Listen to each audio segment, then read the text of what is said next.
to Alcaraz at Wimbledon, Djokovic rose from the ashes, clinching victory last Sunday with a spectacular game of 5-7, 7-6, 7, and 7-6, 4 in the Cincinnati Masters final. When faced with the criticisms of those who questioned Djokovic's capabilities, Pilik didn't mince words. Locking eyes with the camera, he declared, "These are people who don't know tennis. Novak has already proven to everyone that he's the best, and only those who know nothing about tennis should be better by now. a match." Pilik also You showered should be praise on better. Carlos Alcaraz, acknowledging him as a You worthy should be adversary better. to Djokovic. According to him, You Alcaraz is should. the sole player currently possessing the physical and You should mental feel potential better to by take on the now, Serbian right? icon. Pilik applauded the young Spanish talent, highlighting his remarkable maturity at the age of 20 and commending his bravery in facing Djokovic on the grandest stage. As for Djokovic himself, at 36 years old, he continues to astound and All right, guys. Move this over here. Move it down a little bit. Move this over. Oh. Oh, oh, oh. There we go. All right, all right, all right. Now, he's the best canine. I had to go to the vet wasn't there, so I went to this great dog shop, and the woman recommended this big can of tripe and other items. So I got him that, and then pumpkin, whatever, dry pumpkin. So I gave him that, and he seems to be much better. He's been absolutely famished because every time he eats, it comes out the other end in liquid form almost immediately. But that hasn't happened now for about 3 hours, so maybe the advice I was given is going to work. So Mike is in.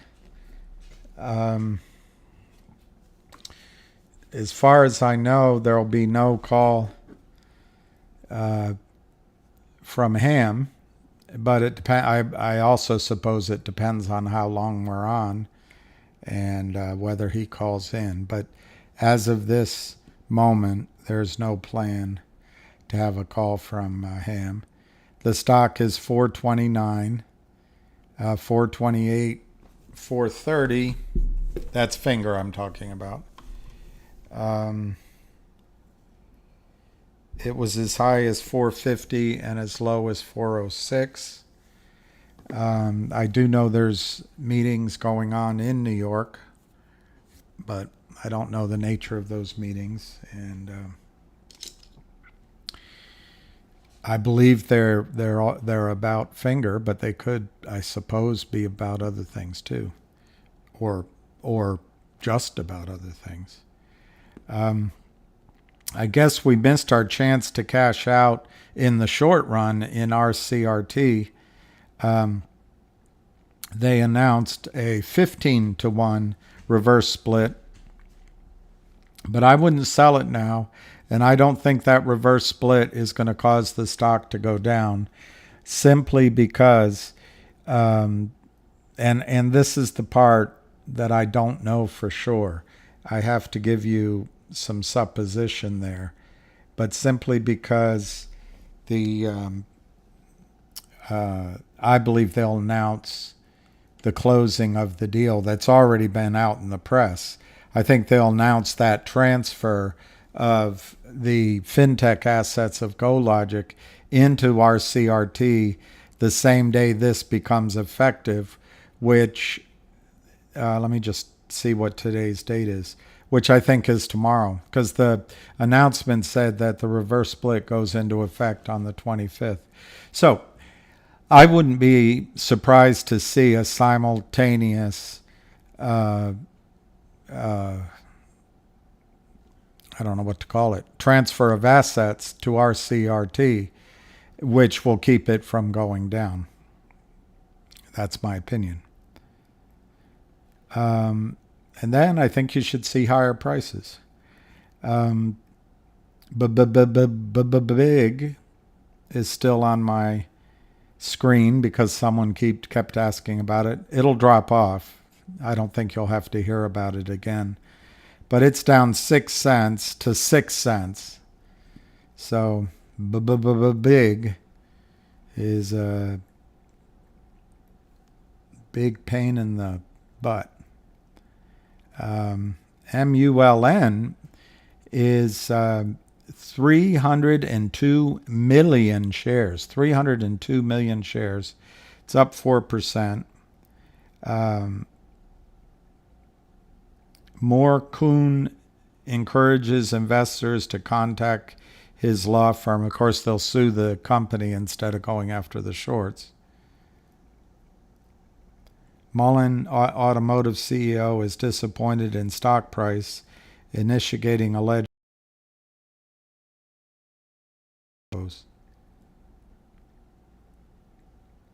And then he wrote that letter. Anyway, I don't want to get lost talking about MULN. Let's just look at AMC.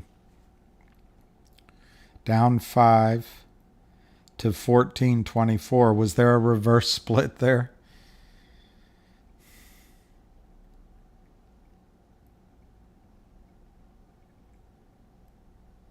Wedbush upgrades AMC to neutral. That's great. Stocks moving the most today. Nvidia, Snowflake. Let's see what Snowflake's doing. Snowflake earned 25 cents a share, higher than the forecast of 10 cents, while revenue of $674 million rose 36% and topped estimates. Product revenue was $640 million. That is what Finger is doing. Just what Snowflake in their arm called Sapientus. All right, let's see. Oh, I should have taken a nap. Let's see what Logic is trading for. 27 cents, 26 to 27 cents, 186,000 shares. That's pretty good. There's a big bid, 28,749. So maybe the shorts are coming awake and realizing they've made a big mistake.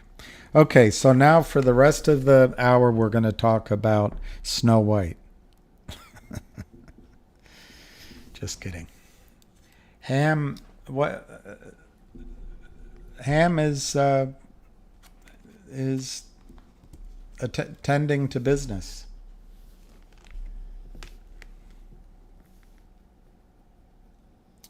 William Tuck Keating. I don't know if there's a whale meeting tonight, so I don't know how to answer that. You're not the only person asking me, so I'm guessing there is a whale meeting tonight. But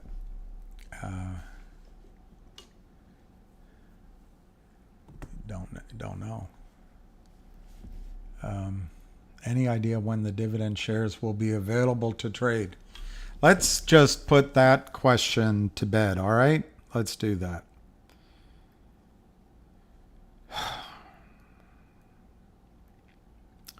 How can I find that answer for you? OTC markets. OTC markets. GTII.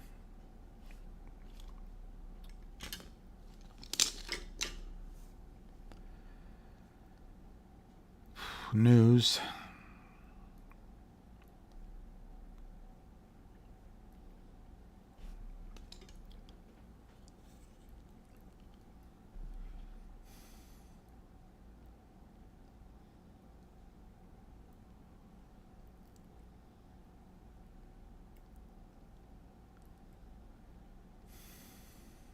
March 29th.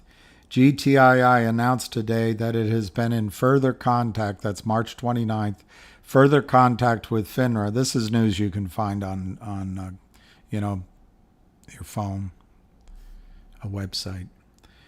Contacting FINRA regarding its corporate action request to issue a dividend to its shareholders in the form of one restricted share for information and clarification.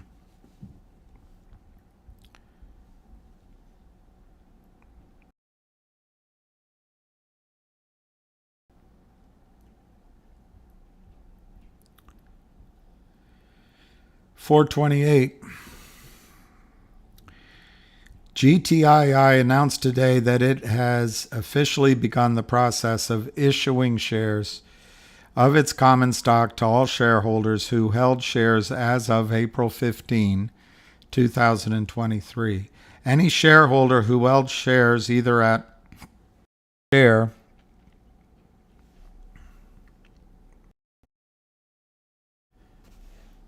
will be issued one share of restricted common stock for every 10 shares of common stock held. Liberty will issue shares to the shareholders, which will automatically be added to shareholder totals on the shareholder list. Shares also will be issued to DTC, and shareholders who hold shares in broker dealers or brokerage firms should contact them directly to make sure their shares are added to their personal accounts.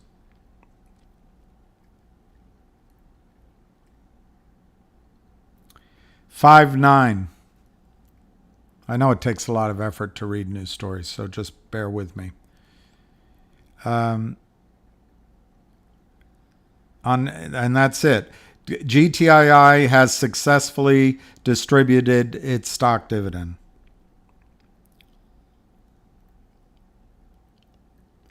All right, 5.9. God, this idiotic question keeps coming up. It means absolutely nothing, but it has to be answered every single time, every day. So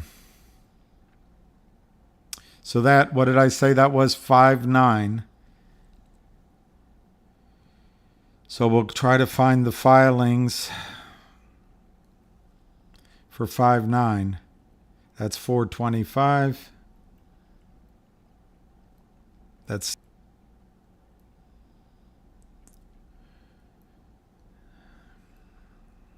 I know this is the most important question to ask. When is our dividend going to be unrestricted? Well, the answer is 6 months after its issuance.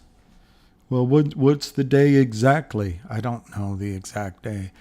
Is it going to make a big difference in my life? No, it's not going to make a big difference in your life. But you got to know the answer. All right, let's see. On 8/26, this might be the news story. No, that's not it.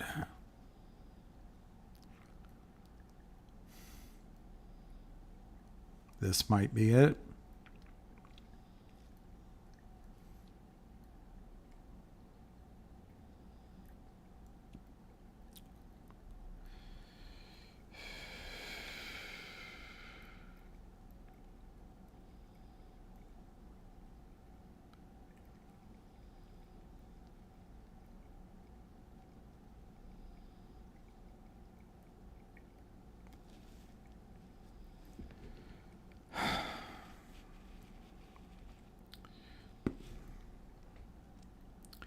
We're going to get this answer for you. You have to find the filing with the SEC. It takes a little time, but I know it's really important. I mean, you do understand that you got one share for every 10. It's restricted. When the restriction comes off, it'll automatically be trading in your account. I'm sure it'll be I'm sure it'll be counterfeit shares, but that's the attempt by GTII to do Gary Gensler's job. But we'll get that answer for you. What is the exact day that the restriction comes off? It's not allowing me to. I guess I hit the wrong button. So I'm just gonna have to tell you. I'll try to find that out. I don't think anyone at the company cares about that question. I don't think anybody involved with the company wants to spend time figuring it out exactly. On approximately April 15th, you received shares. 6 months later, which will be May 15th, June 15th, July 15th, August 15th, September 15th, October 15th, your shares, which are in your account at your brokerage firm, will have the legend removed automatically and they'll be free to trade. Well, what if it's on the 16th instead of the 15th? I don't know. Is it going to really change anything? Is it really the most important question to ask?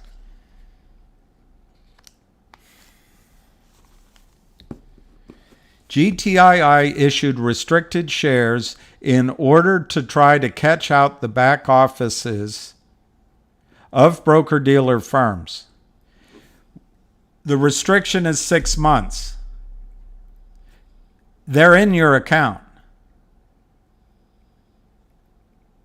The question then becomes, do the broker-dealers go along and break the law along with their criminal cohorts who work with the Kramers?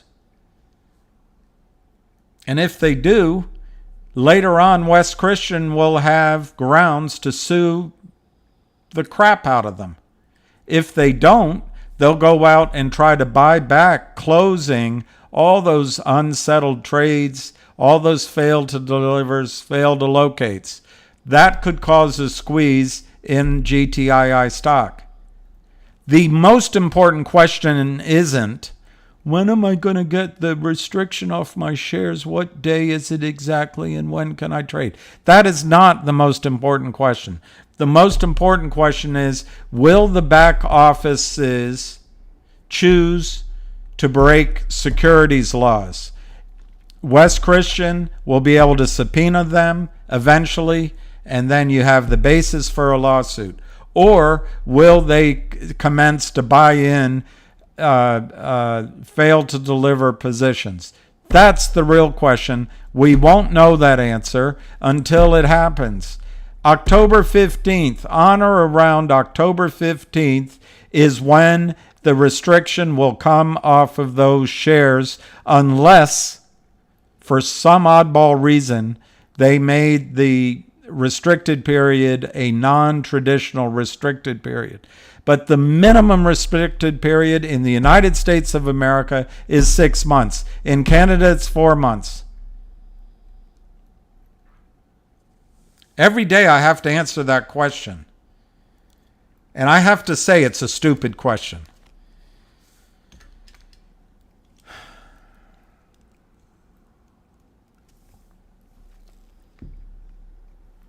If short sellers are able to bankrupt a company via price manipulation,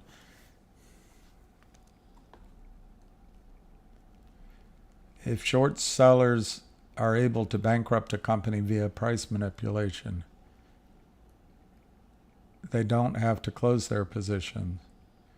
That's right. There's two aspects. They don't have to bankrupt it. They could just seller box it, but you're right. Seller boxing or bankrupting, there's no 1099, and they can take the money out without paying taxes. But the other thing they can do, when the stock goes, which they drove down, first they go in with a big smiling face to the CEO. He signs up. Oh, we're on your side. We're your financial partner. Gary Gensler loves it because this kind of lying and fraud, it doesn't bother him, because Gary Gensler is in the business of making sure that U.S. companies are destroyed. It's okay to Gary Gensler. Now, if Kim Kardashian makes one comment about a crypto coin, he's going to go after her ass, wishing he could go after her ass. But anyway, the other thing they do is if they drive the stock down to pennies, they go to the contract and they go to the CEO and they say, let's see how much of a man you are. Your debt is in default. You have to honor it. And the only way to get it out of default is to get your listing back on whatever exchange. So in order to get your 5-cent stock back to being listed, we have to do a reverse split. Well, what happens in a reverse split, if you imagine that they sold 100 million shares and assume they're not doing other manipulations, 100 million shares short at $2.50, and that's the amount of money, by the way, that has to be in a normal situation maintained in the account. They drive the stock down to pennies, 10 cents, 20 cents. On 100 million shares, maybe they do a 50 to 1 reverse split. All of a sudden, 100 million shares that each require $2.50 being held in reserve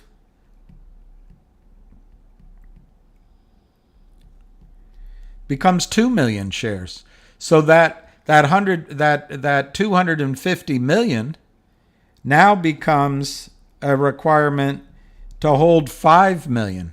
So they're able to take $245 million out of their account without paying taxes. Gary Gensler loves this. This kind of fraud is A-OK by Gary Gensler. He's not an idiot. He knows this goes on. But you know why it's okay with him? It helps Goldman Sachs.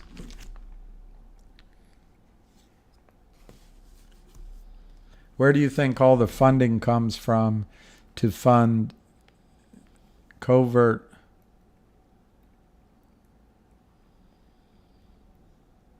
black projects like reverse engineering items? You're talking about defense budget? Or those mercenary soldiers? Yeah, I think that's right. I also think, Basamo, I actually think a couple of things. It's possible that the CCP is waging economic war with the United States on all fronts. And that's one idea. The other is that the elites of the world are not American. They might have American citizenship, but they're citizens of the world. And their job right now is just to take as much out and away from America and other countries as they possibly can, building rich enclaves, and their children go to the same 3 schools, work for the same 2 brokerage firms, and they can buy property in New Zealand, and the rest of us can't.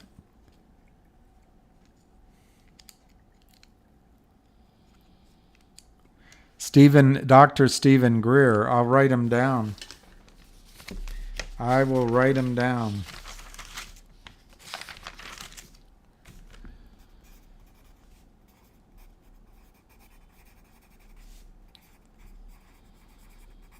Dr. Stephen Greer. Is Ham at the New York meeting?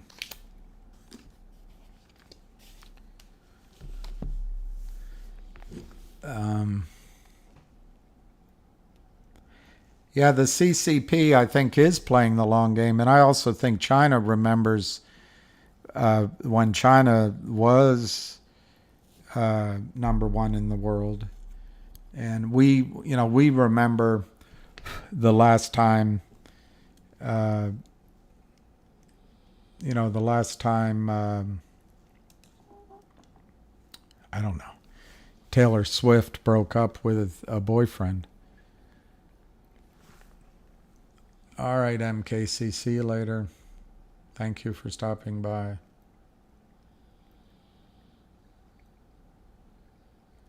On or around August 15th. So I need to contact AST directly. Dennis, is that for GTII? That's for MMTLP? I guess I don't know.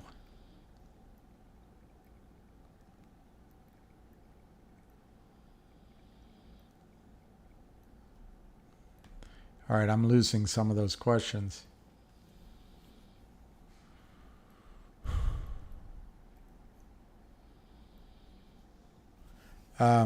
Keep pushing, Michael Baker. Thanks for keeping us updated. Keep pushing. Oh, LFG means let go of my ego. Pay AST 110 and that's it.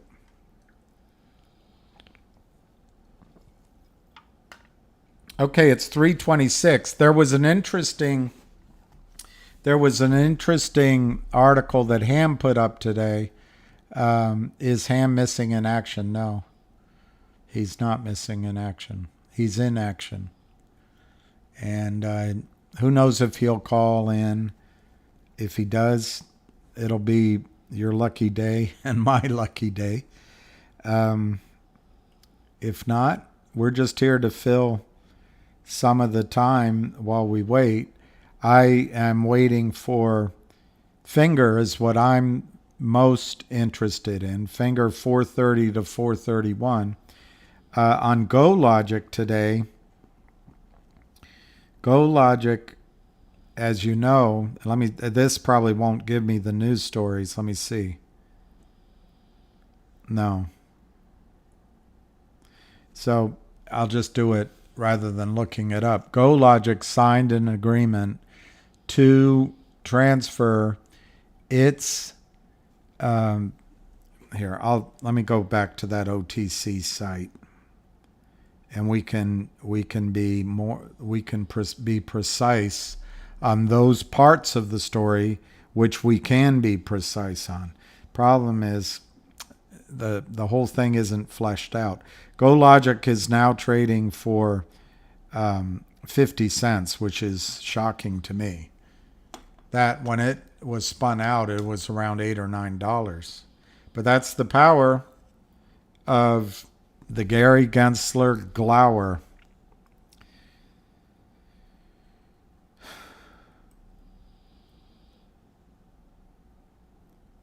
So GoLogic has named Hunter Gaylor as president and chief operating officer. They've appointed a Wall Street veteran and e-commerce innovator Granger Whitelaw as CEO. They've acquired a Vietnam-based payroll fintech platform. They've acquired a Swedish fintech company. And the list goes on. The beat goes on. So I'm just going to read this to you regarding GoLogic. June 6th, GoLogic, a U.S.-based global provider of fintech and consumer data analytics, very similar to Finger, has signed a definitive agreement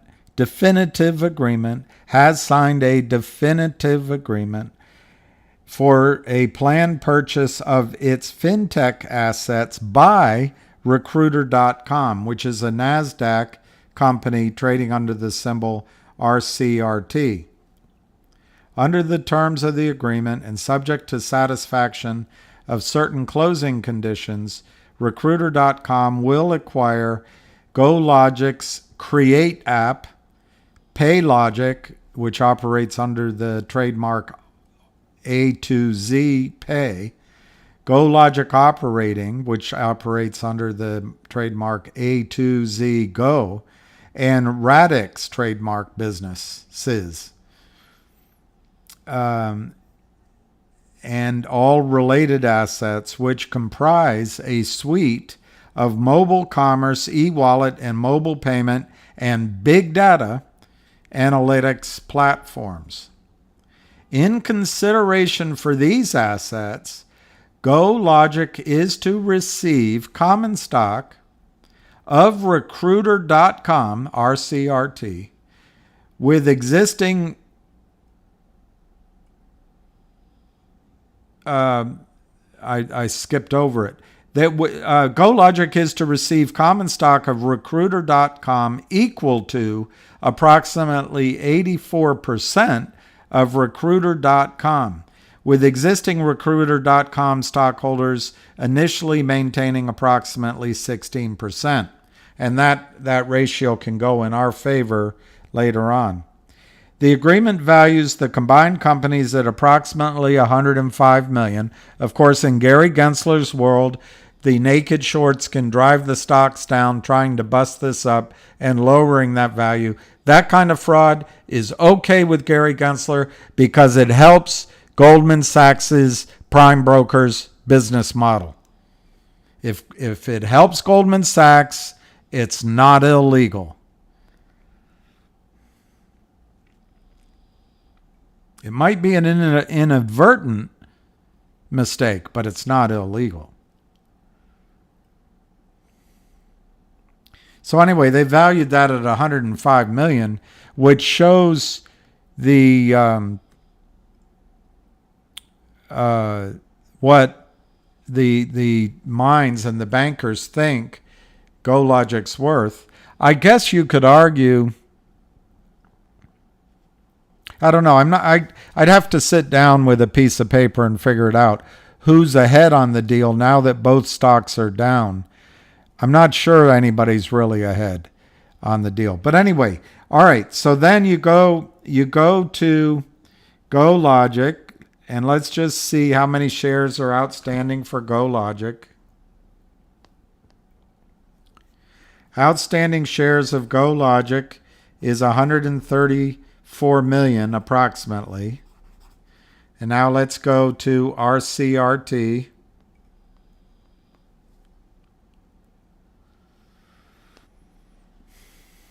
Outstanding shares of RCRT. Wow. That's pretty amazing. The outstanding shares of RCRT are 21 million. I'm rounding it down slightly. So after they do a reverse on that, let's just see. 21 million divided by 15. It's going to be 1.4 million shares of RCRT. And it's the shareholders of GoLogic receive 86% of that. So we receive 1024.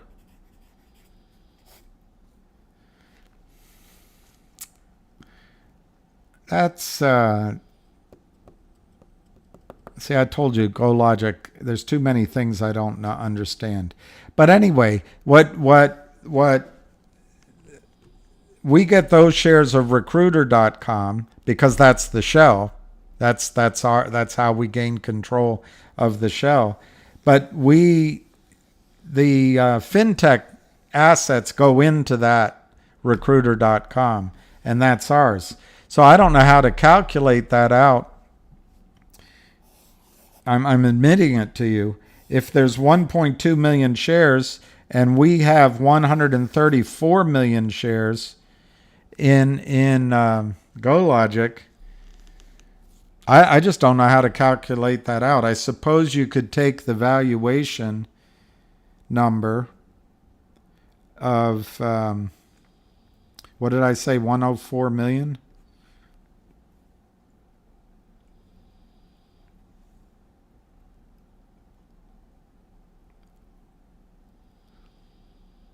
Probably one of you out there is figuring it out more quickly than I am. They expect the market value to be 130 million. But let's see what the price is. Okay, they valued it at 105.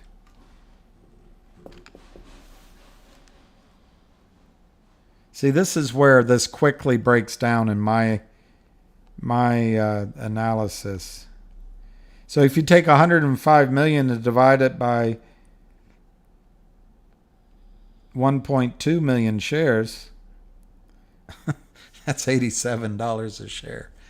Anyway, let me work on trying to figure that out. But what I really wanted to, I don't know, what I want to be able to figure out to tell you is where the stock should be trading.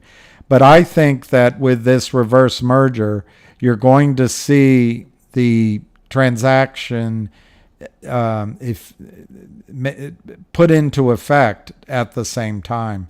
And I think the price, therefore, will go up. But I don't know how to show you that with these various numbers. That's not going to be many shares of RCRT. And I guess the shares, the 134 million shares, would go with the shell of GoLogic, and then the fintech portion would start trading under recruiter.com, and it's only 1.2 million shares.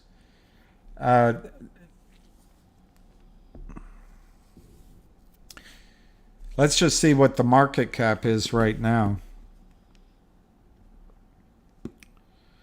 The market cap for recruiter.com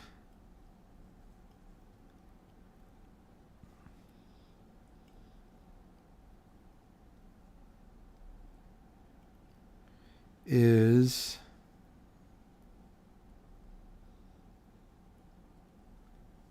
$3.3 million. So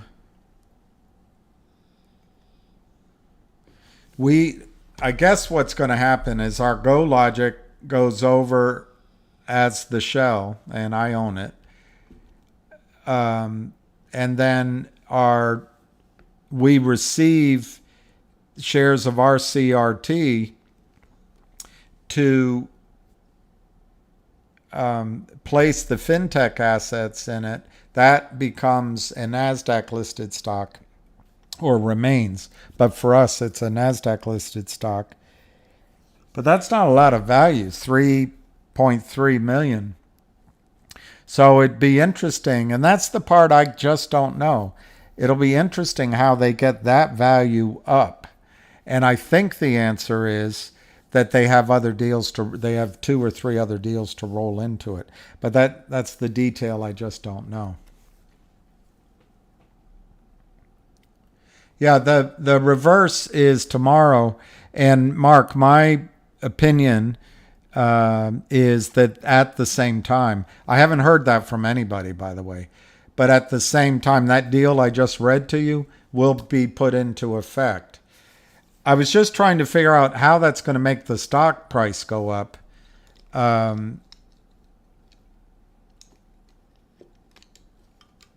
mean, there's a big disconnect between the market cap of 3.3 million and the value of the merger of 105 million. This is not unusual in these stocks that are destroyed in Gary Gensler's marketplace, but that's a big spread. And so they've got to have a strategy in place. And my guess is they'll have buyers for the stock, bankers, institutions, and they'll probably have 2 or 3 deals to put in. I've asked the questions. I don't know the answers, and that's why I beg off all the time on GoLogic. Not that I'm avoiding it, but because I think I can't answer it. But I think GoLogic right now is 50 cents. I think after all this is done, the value of GoLogic should be around $4 to $5 a share. I don't know if it'll trade there, the combined value of the two items. But that'll just become more clear over the next 2 or 3 weeks. I caution, as clarity comes, the price goes up. When there's not a lot of clarity, the price is down. That gives the shorts an opportunity to drive GoLogic down to 50 cents. I don't think it's going to stay down at 50 cents. When it was distributed originally, it came out at $8 or $9. They're going to split GoLogic into this recruiter.com, but also GoLogic as a shell is going to acquire. So it's very similar to Logic in that sense. You're going to have two pieces of paper for one, and it's going to be worth a lot more than 50 cents. I just have a bear of a time trying to explain to you how that value is going to occur, because I don't know I just don't know all the pieces of the puzzle. TT Gas failed to move my MMTLP shares to AST like they said they would. I will call them tomorrow, if not done today. Keep calling, David. Keep a record. If they promised it, that's something they can be sued about. I think they'll get it done.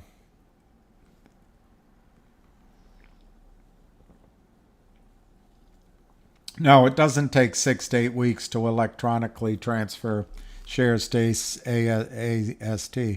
What probably takes 6 to 8 weeks is closing out the trade, the fake shares that are in your account. That's what takes that long. But no, a transfer, we used to call it DVP, but we also called it, there was another 3 letters. When you transferred your accounts, they were called, I can't remember it right now. It'll pop in my head at 2 a.m.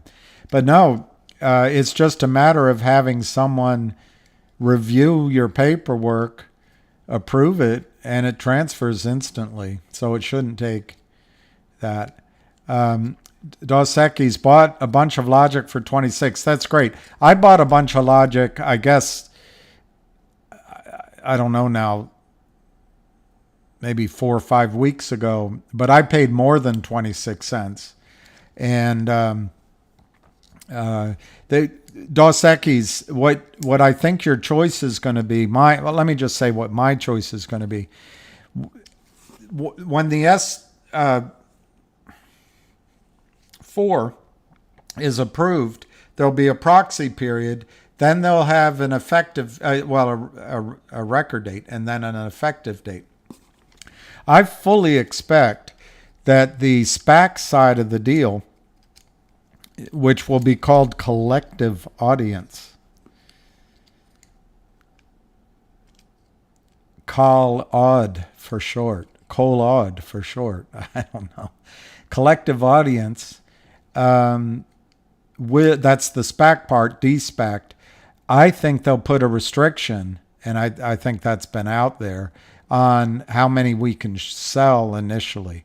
So it doesn't bother me. If I don't see the value I want, I'll be glad to hold that until that restriction comes off, because I think it will be really valuable. I think that part of the business could have $100 million in revenue as a run rate. Maybe not by the end of the year, but maybe by the first quarter of next year. That's a projection. It's not a guarantee. So the decision I'll have is, okay, let's say the S4 is approved. They notify the record date, the effective and record date, and then they make some sort of announcement about the shell. I'm assuming that Brent will. Why? Because he works his butt off and he's proactive and he's fighting the shorts. So I assume they've sifted through all the deals. They've picked the one they like the best, and that'll be done. That's my assumption. So then you have the shell of Logic and you have the SPAC. Both values could be very clear. It could be really clear to the market that the SPAC portion might be worth $2.50 a share, and the shell portion might be worth 70 cents a share. So combined, they might be worth $3, over $3 coming out of the gate, and maybe the stock trades up before the record date.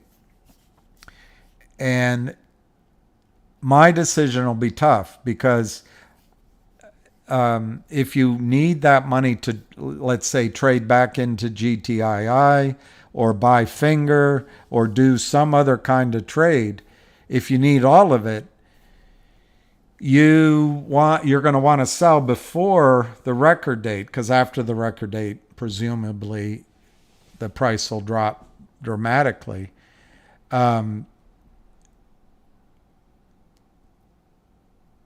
Why? Because the biggest portion of the $3 value I just suggested could happen is going to be in the SPAC/de-SPACed portion. And if you can only sell 25% of that and you're restricted on the rest, then that part won't be available for trading if you want to get into GTII or Finger or any of other stories. On the other hand, for me, if I don't get a price like $3, I mean, that would be tempting to me. If my 30 cents went to $3 before the record date, that would really be tempting. If it went to $1.50, that's nice too. But there's a price at which I'll probably say, nah, I'm not selling. I'll just ride it out for 90 days. Because I do believe the combined value of Logic is headed to $3, the combined value to $3. But then I think it can go sort of $6, $7, $8 by fourth quarter this year, first quarter next year range. That's a projection. So to me, it might be worth waiting and just foregoing any trading. But anyway, that's a decision.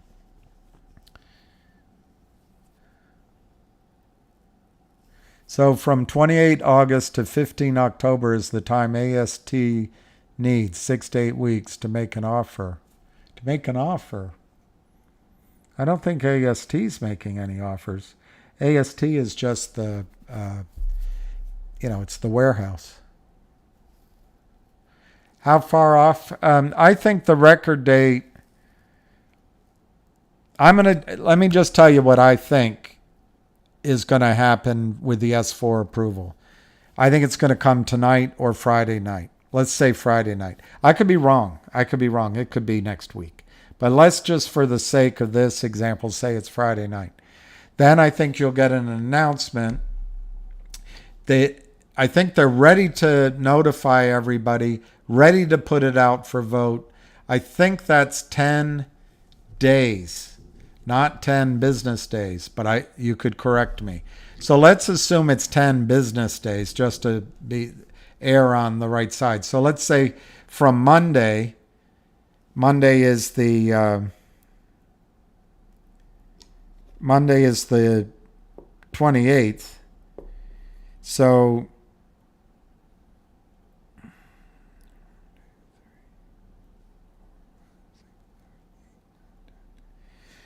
if it's just 10 days, that's September 7th. But let's do it by business days.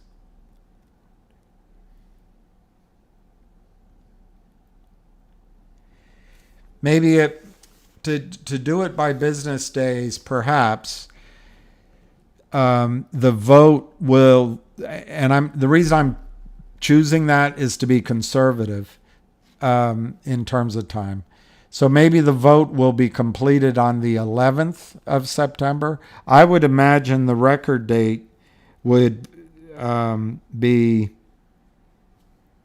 something like the 13th, and it'd be effective on the 15th of September if if my example in terms of business days is correct. So I would say no later than the 15th of September will be the effective date for this transaction. It's a prediction. Maybe I'm wrong. Maybe it's the third week, but I think it'll be the end of the second week of September. Did they set a date when the Nextbridge shares have to be transferred to AST? No, they did not. But there's an offer from, and I'm going to say it's an S4. If I'm wrong, it's an S something.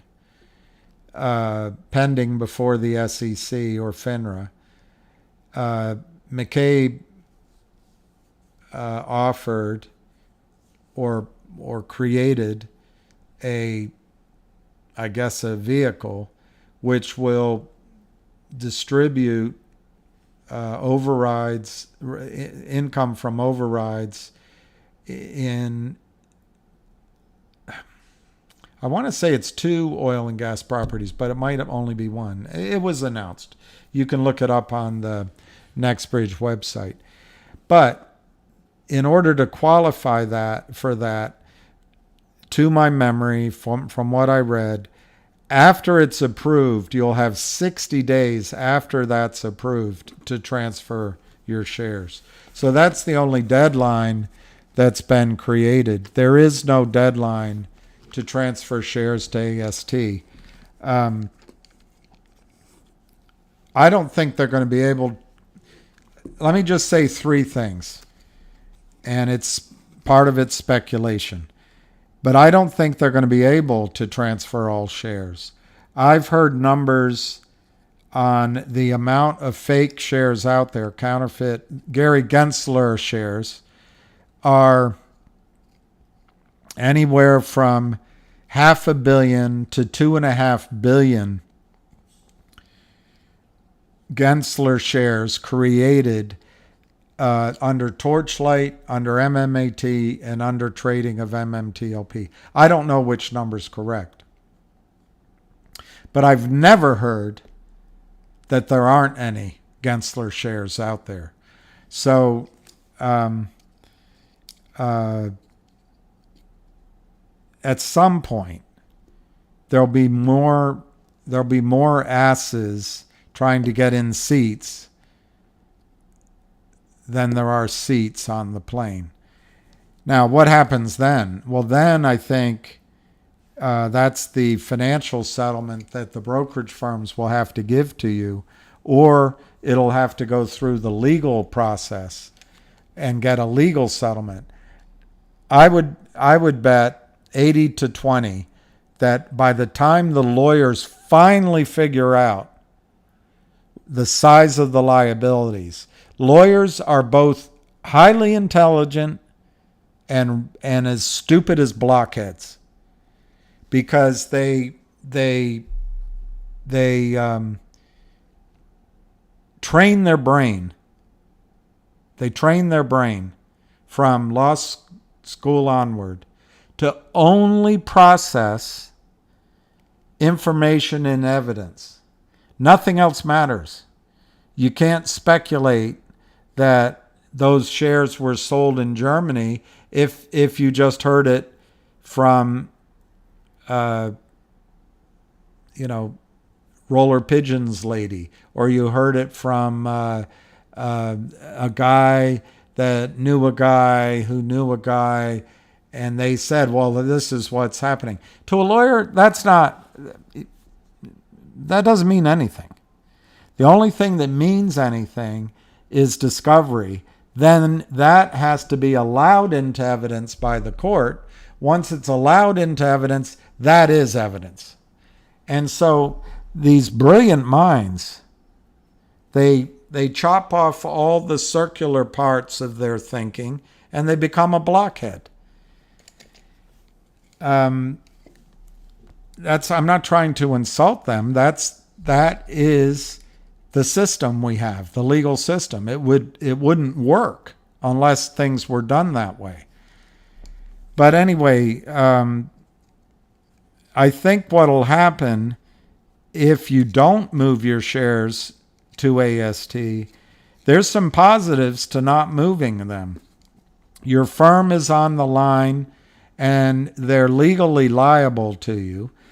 I think good lawyers can convince the courts that your firm committed securities fraud, and the payout to you could be huge. That payout may not happen to people that have moved their shares to AST. So my first point to you is, why are brokerage firms now so willing to start moving shares? Because they didn't do it for 200 and some odd days, or they did very little of it. One of the reasons is their legal arms may have said, if you move those shares, you no longer have any legal liability. And it's going to be really hard to prove in court that you defrauded those investors. Of course, your lawyer would say, wait a minute, we had to wait 240 days. They did break securities laws. But I don't think there's any judge that's going to say that you were harmed by that. Because if your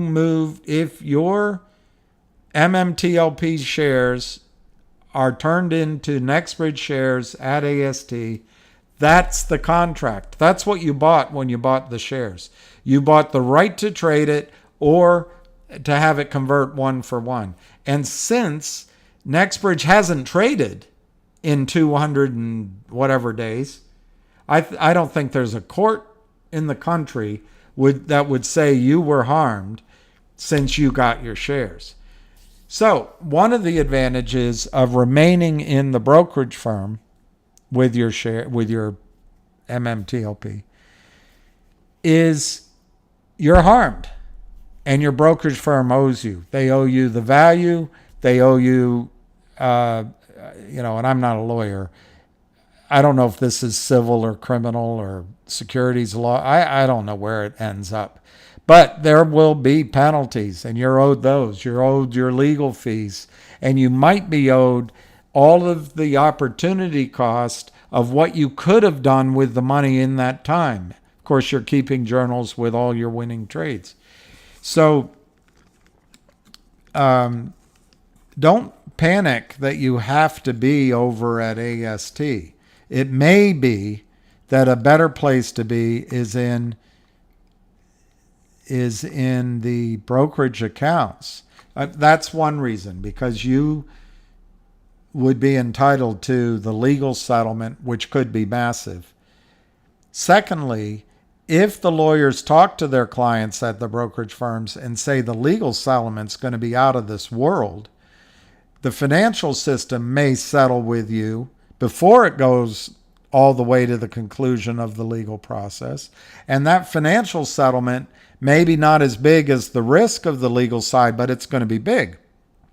I don't think it'll be with anybody that's at AST.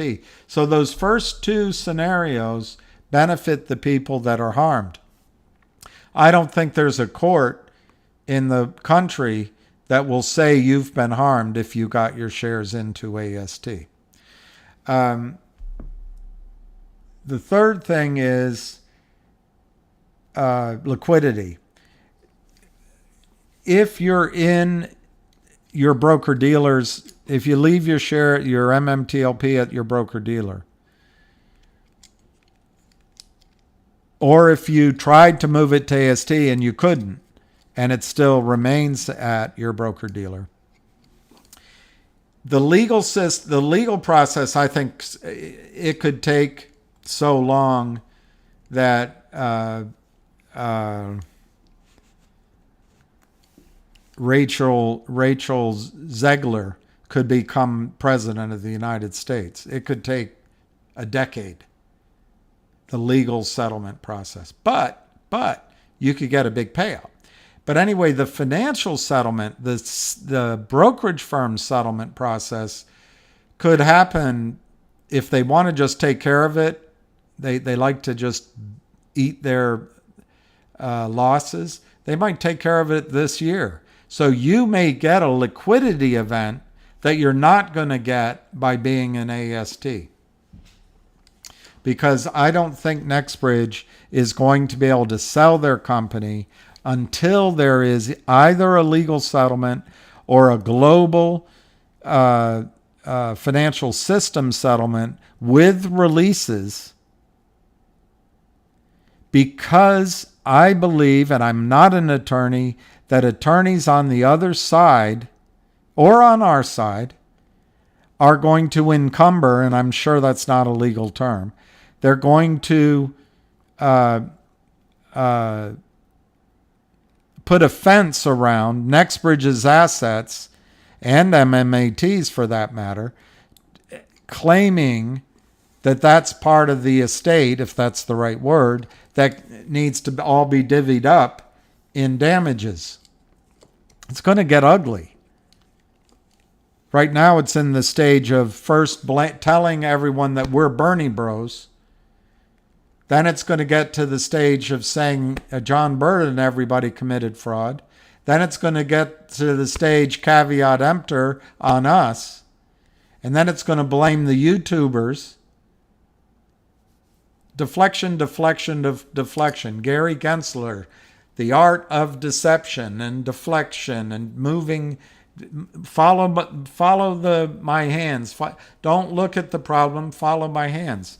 Well, they'll get through all those stages, and then the damage, it could be ugly. So I think the financial system will come up with a settlement before it goes too far down the legal road.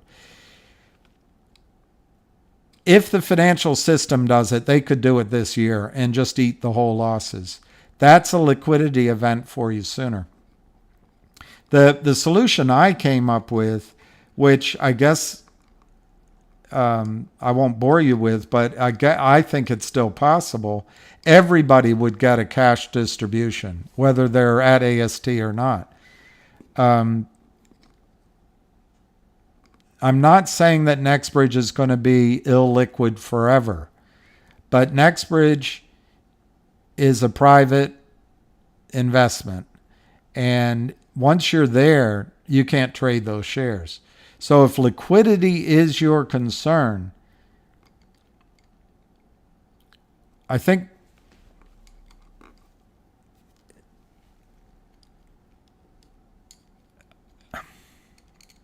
there's a lot of variables, but I think the fastest way to liquidity is if your shares are at your broker-dealer. I think the certainty of knowing you own the value at NextBridge, the certainty lies with having your shares at AST. I think the value creation that is going on at NextBridge is so big that for me, at least with my one account, I don't know how to do my IRA, having my shares at AST makes sense because I know it's there. I don't have to worry about the legal back and forth anymore, at least on those shares. And I believe that there's value being created tax-free for me. But I'm prepared to wait 5 years or longer. If you have your shares at a broker-dealer, I don't think the financial system is going to let lawyers become Peter Angelos on this over the next decade. I think the financial system is going to try to solve it more quickly. That's liquidity.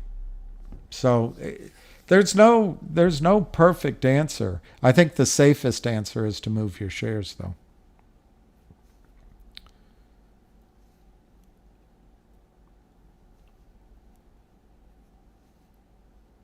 Was the market halted? Yes, 4 minutes ago.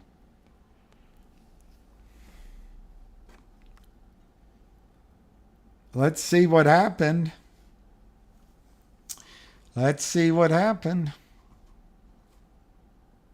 GoLogic's up 4 cents.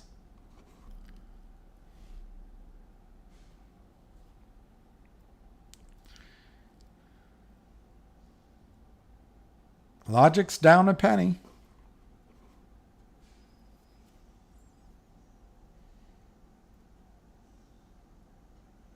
AMC's down 23 cents. MULN traded 331 million shares and it closed down 6 cents. Where is Finger? Oh, there it is. Finger traded 450, up 15 cents. Oh, no, that's in the aftermarket. It closed at 435, up 4 cents. Very low volume for recent days, 221. And no news. MKC, I think it's the safe. I don't know. MKC, it depends on what you mean by safe. But in my judgment, and remember I'm an oil guy, the safest place to have your shares is at AST or in your own,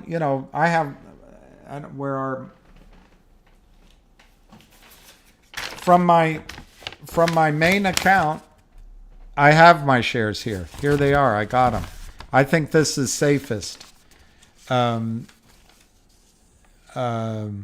I don't know what to do about my IRA. I meant to call today. I guess I'll call tomorrow.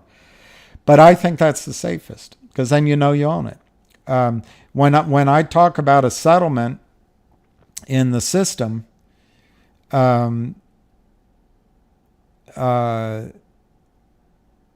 not riskless. They could convince Congress that it was Uncle Smokey's fault and John Berta's fault. They could. It's not. It's not Uncle Smokey's fault. It's not Bird Lady, Pigeon Lady, or Ali, or me. It's not our fault what happened.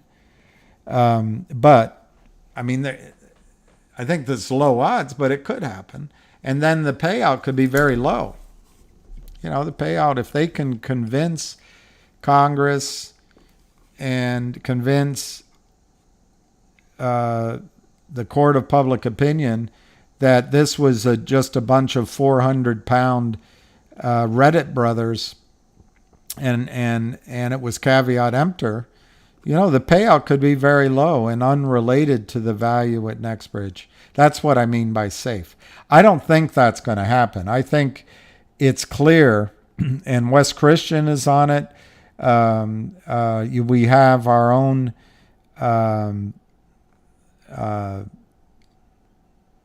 knight in shining armor in Knott's Not Legal Advice. I think they're going to find out that the broker dealers and the prime brokers broke securities laws. So I think the payout's going to be huge, but it's not. It's not without risk. It's not without risk. That's what I meant. Accusing anyone will expose the share count. Yeah. And it'll come out, I think, J.R. Ewing. I think and people should listen to Not Legal Advice, not me.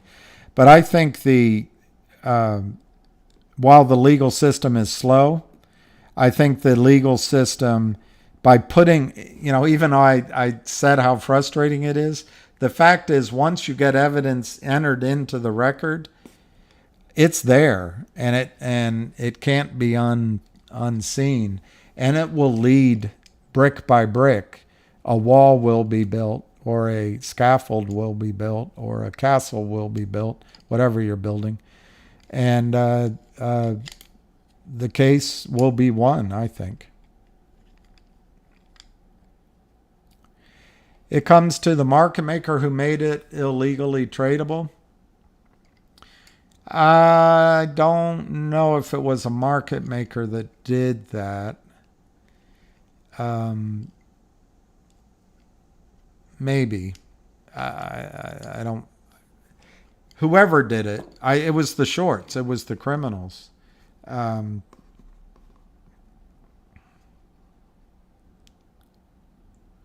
Let's see where Finger is. Well, Richard gets all the credit, but you're the Wizard of Oz. Well, I'll give you credit too, J.R. Ewing.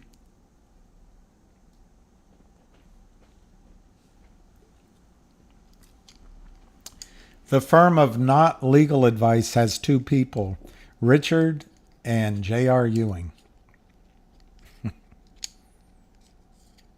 GTS Securities is the one at the core. Yeah, I think somebody went out to Germany.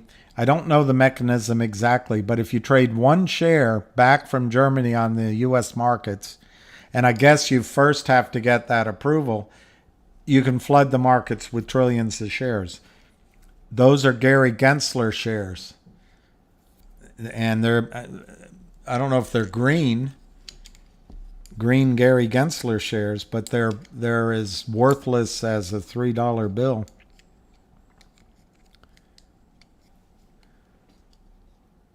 There you go. I like the way this guy is thinking. Elegantly wasted. The banks have fractionally reserved everything on the planet. The whole financial system is set up again. I agree. I agree with you, elegantly wasted. And the courts are set up on the side of the criminals and the hedge funds. I tell you, I know. I know. Rocket Man. Did we hear anything from Agent Tom? Let me see.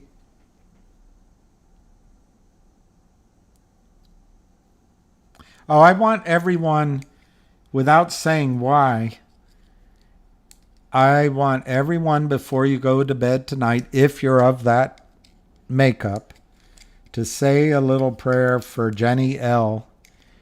Say a prayer for her. Say a prayer for her family. Say a prayer for her husband. And say a prayer for her health. For her health. For her courage.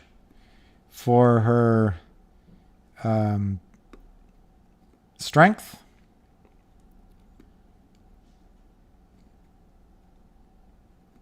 Yeah, just say a little prayer for Jenny O. If I'm not the boss of you, I know. Well, Scott Scheller, I believe I can, if I were a lawyer, which I'm not, and if I had money to burn, which I do not, I would set up a little cottage industry. I'd create a universally accepted contract, enforceable in all 50 states, or the contract would have to just be enforceable in the states that matter, such that it would say, I, Scott Scheller, sell my 10,000 shares of MMTLP to J.R. Ewing for $100,000. This contract is binding under such and such jurisdiction. It's recorded at the courthouse. And then it's noticed to your brokerage firm, so that if for some reason your shares are either bought out by other brokers, or the stock starts trading, or there's some settlement that's higher than $100,000, you can't change your mind. You sold it.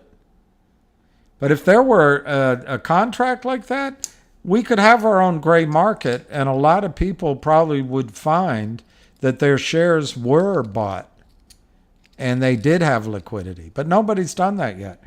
I'm not a lawyer, so I can't do it.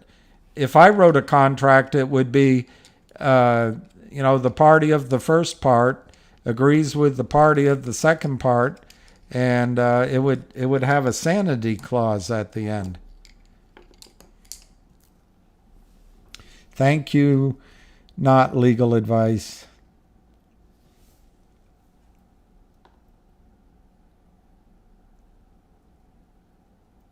See, Brett's asking a good question. Is MMTLP the fruit from a poisonous tree or the tree from poisonous fruit? They're going to try to argue that, but that is just a distraction. The fact is, it was approved for trading. These are the regulators that put people in or recommend they get put in jail, and they fine them. And then they're going to say, hey, wait a minute, we started trading, but it's not our bad, it's their bad. No, they got it trading. And then the distribution was approved by the SEC and FINRA. So your brokerage firm took your cash, told you had a settled trade that had two parts to it. You could trade those shares until, by record date, you could trade it until December 8th. But you could trade on the December 9th and December 12th. That's one aspect. The other aspect is it was going to transfer into real shares of NextBridge on Tuesday. There would be no problem here. There would be no pointing fingers at Terry Yonker or at YouTubers or at us if the system hadn't fraudulently conveyed to you nothing in return for your cash. They broke securities laws. So that's the issue, is settlement. How many shares of stock were sold? How many shares were bought? And how many shares were actually delivered? That's the question. The rest is all distraction. Is everyone getting an MMTLP stock certificate? Never. You'll never get an MMTLP stock certificate. MMTLP doesn't exist anymore. My understanding is MMTLP stands for Meta Materials Torchlight Partners. That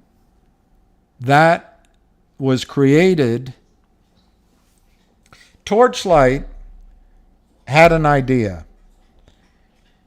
They had the geologist Masterson, whose theories, and I'm going to probably get it wrong, but I think it's the Delaware Basin. But his theories were proven correct in an area to the east of the Oro Grande. Well, his same theories, he said, this is my next place to go. And the management, the team at Torchlight, their money, friends and family, angel round, and then public in Gary Gensler's over-the-counter markets, which they're not Wild West. They're not casinos, because at least conceptually you could win a gunfight in the Wild West. Yeah, conceptually you could win at a casino. These over-the-counter markets are slaughterhouses. Every now and then they fatten you up first, but they slaughter you. And they give you Gary Gensler shares in return for your cash. Well, Torchlight raised money, and the market was flooded with Gary Gensler shares of Torchlight. Shares that didn't exist had no value. Torchlight was destroyed. The value of Torchlight was destroyed. So much so, after they ran out of their initial money, they couldn't develop the project. All successful oil and gas companies inhale capital. They had no access to capital. So John Berta, his company having been completely ruined by Gary Gensler shares, realized he had two assets, the big Gary Gensler short position and his shell. He found Meta Materials, a company in Canada with excellent technologies, And Metamaterials reverse merged into the shell of Torchlight. Well, Metamaterials, I think out of Canada, is in all this scientific imagine a world type stuff. They don't want an oil and gas idea in Texas. So what MMAT did is they put a ring around it. They ring fenced the Texas assets, created Metamaterials Torchlight Partners, and put it in as a dividend in everyone's account. The brokerage firms put that entry into everyone's account, whether the shares were real or Gary Gensler shares. But as a matter of course, there's nobody in the back office who knows whether the shares in your account are real or Gary Gensler shares. They don't know. It's just an electronic entry. It prints black every month when your statement goes out. You don't know. And when the orders are taken, when you go to sell, pretty much the other side doesn't know. But as long as less than maybe 10-15% of people are selling, even if the other side is demanding real shares, the street can handle that. And in the rare cases there's a cost, they'll absorb it, because the Gary Gensler shares expand assets under management. Gary Gensler shares expand fees. Gary Gensler shares expand stock loan profits. Gary Gensler shares expand the profits at Goldman Sachs. Gary Gensler shares expand trading. Gary Gensler shares expand margin. Margin allows for more trading and more money going into the system. Gary Gensler shares are good for everyone as long as money's for free and the chicks are for nothing. However the song goes. So anyway, MMAT delivered MMTLP. Well, this caught the shorts out. The shorts moved their massive Gary Gensler share position in Torchlight. FINRA and the SEC allowed them to move that massive Gary Gensler share position into MMAT. The shorts continued selling non-existent Gary Gensler shares of MMAT, making the problem worse because they knew that if they could drive MMAT down like they drove Torchlight down, they could get out of this situation. They do it to thousands of companies. They sell Gary Gensler shares because Gary Gensler shares helps Goldman Sachs. Gary Gensler is not at the SEC to help you. He's there to help Goldman Sachs. So anyway,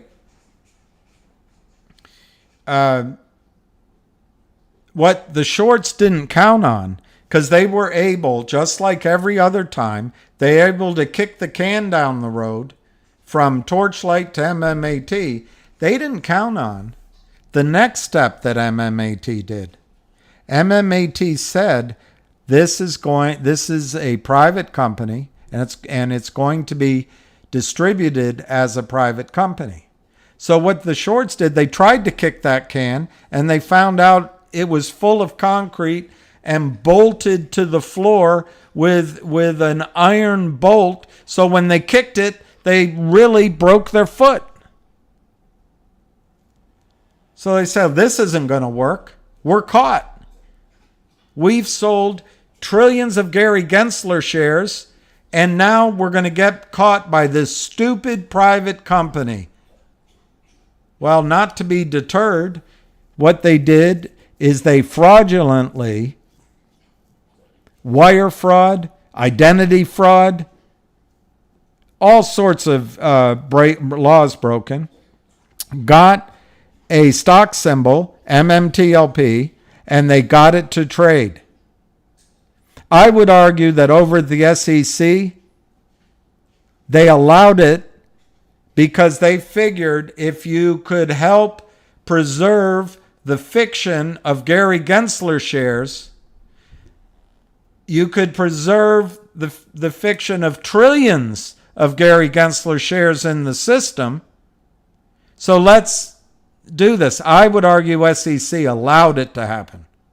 Now they're going to try to blame it on us. We did nothing wrong. Yonkers did nothing wrong. MMAT did nothing wrong. John Berta did nothing wrong. It's the criminals.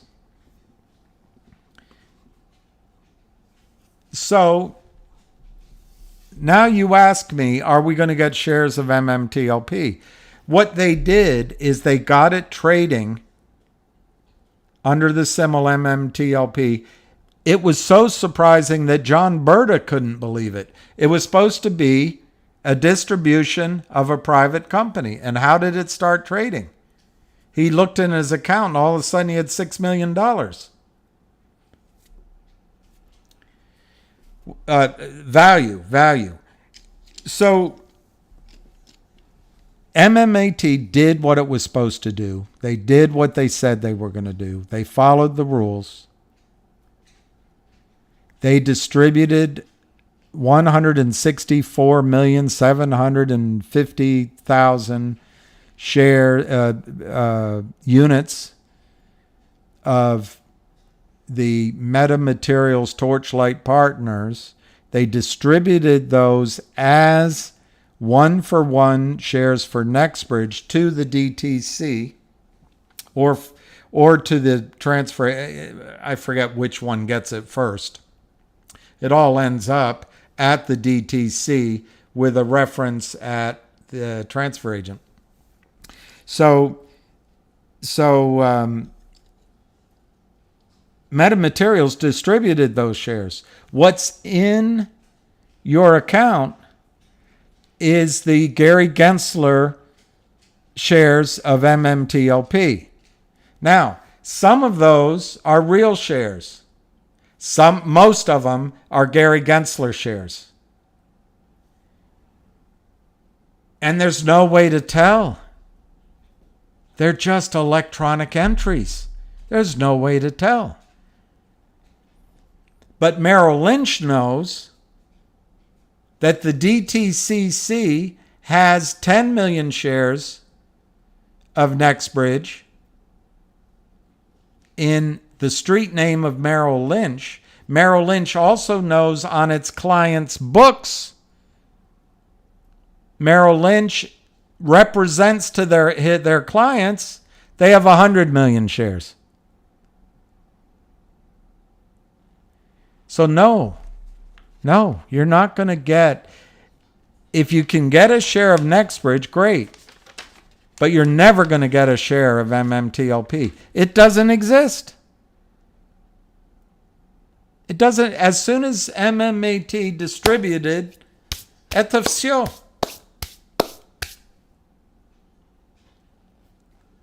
We're finished. It's done. What's left in your accounts are Gary Gensler shares or units of MMTLP. Some of them are real. Most of them are Gary Gensler shares. They don't exist. They're counterfeit. They're there because he approves of it.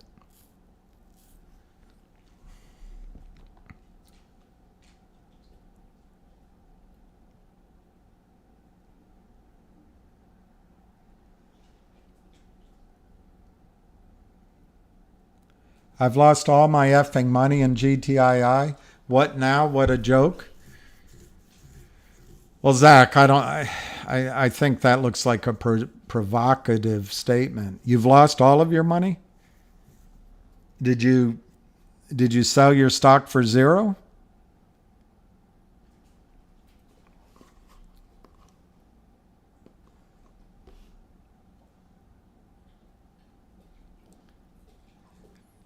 Last time I looked, GTII was trading at 67 cents. I don't know where it is now. So part of your statement is not accurate. You didn't lose all of your money. You could have lost most of it. I certainly lost a ton of money since those guys decided to tell everyone to cut short the short squeeze that I think was occurring. Of course, you can't approve it. You can't prove it. It's just what was happening. What a joke. Well, go tell that to the COSM representatives when the stock was squeezing and Fidelity was paying 1,000% to borrow stock. The other brokerage firms were slow walking delivery of the warrant, exercise of the warrants. And Wells Fargo took away the buy button. Go argue with those men who convinced everyone to go buy COSM, take $35-40 million out of the market, enrich themselves, and stop the short squeeze, which admittedly, maybe it was going to stop for some other reason. But I think it was happening. What a joke. So, my guess is, with comments like yours, we're near a bottom in GTII. But assuming that you think it's going to go to zero because you just stated you've lost all your money, here's what I would suggest. I can't give you a specific recommendation, but a theoretic exercise. Why don't you sell your GTII and buy 2 shares of Logic for every 1 share of GTII? I think with Logic, in the next 3 weeks to 3 months, you can make 5 to 10 times your money. Let's use 5 times your money. 5 times 60 cents is $3. You can get back the bulk of the money you paid. What a joke. Act. Don't be a victim. Don't blame others. Take a risk that you might miss out on the squeeze in GTII.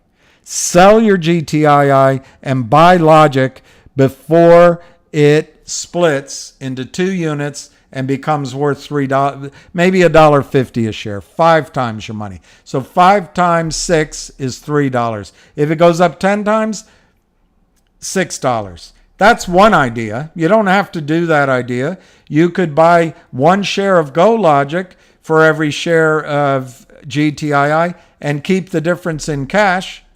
I can't explain to you right now exactly how the mechanism works, but I think GoLogic could go up 5 to 10 times over the next 3 or 4 months. So you could get back your money. What a joke. Or why don't you sell your GTII, buy fewer shares of Finger Motion, or I don't want you to buy calls. Don't even look at calls. Buy Finger Motion. Finger Motion could go to 15, and then that's 3x. But then it might explode to the upside. Maybe it goes up 10, 15, 20 times in the near term. Let's say it goes up 20 times. 20 times 60 cents, it's $12. You can act rather than blaming everyone else. What a joke. Meanwhile, I lost all my money. But anyway, I'm sorry you lost all your money. I'm in GTII. Ever since Cosmo came along, and then I think it was a coordinated attack. Cosmo broke the momentum, the gentleman of it, and then the shorts, Alpine took over for the Kramers. They hired a bunch of shorts. They drove it down. It's the same reason, what a joke, that the stock was down in the first place. What a joke. Get out. Just get out. You don't have the fortitude to fight the shorts. The entire over-the-counter market is criminal. It's backed by the criminal organization which Gary Gensler heads, and it's not going to stop. There are occasionally short squeezes that happen. GTII is a massive setup. Will it happen? When will it happen? Nobody knows. So if it's what a joke for you, get out. I'm telling you, you have an opportunity to move your shares out of GTII at a loss. Go over to Logic. Go over to pick another stock that you like better. You know what you're doing. Go to MULN if that's your stock. Go to AMC if that's your stock. Go to Finger. Go somewhere else. Or just take the money out and just say, I lost all my money. But you're not being truthful. You didn't lose all your money. You might have lost 90% like I did. I lost 95% in CRTD, and I lost in value at least 95% of, 90 I think, of GTII. I'm trying to give you some other ideas that you can make money with. Anyway, that's enough on that one. I'm waiting to buy GTII if and when, but bought Logic. Look, Dos Equis, I bought Logic. I mean, I don't know how much you bought. For me, I bought a decent size of Logic, and I did it over 2 or 3 weeks, 4 weeks. But I paid more than you did, and I might have bought 1,000 shares, 1,600 shares just recently at 27 cents, something like that. But anyway, I did what you did, and my bet is that Logic's value is going to go up as the story becomes clear. And if that is 2 or 3 weeks from now, I'm going to have a decision. Okay, I tripled my money in Logic. Now I can wait for the distributions, or I can go buy GTII. That's my plan. If it runs to 30 cents to 90 cents, $1.20, am I going to wait and see if it can go to $3 or $4 by the end of the year, or am I going to sell it and buy GTII? That's a decision I'll make at the time. But right now, as I'm talking to you, what I want to do is buy GTII. So that's what I want to do.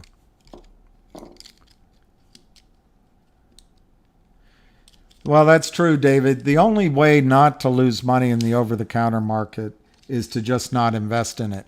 Under Gary Gensler, the over-the-counter markets are completely ignored.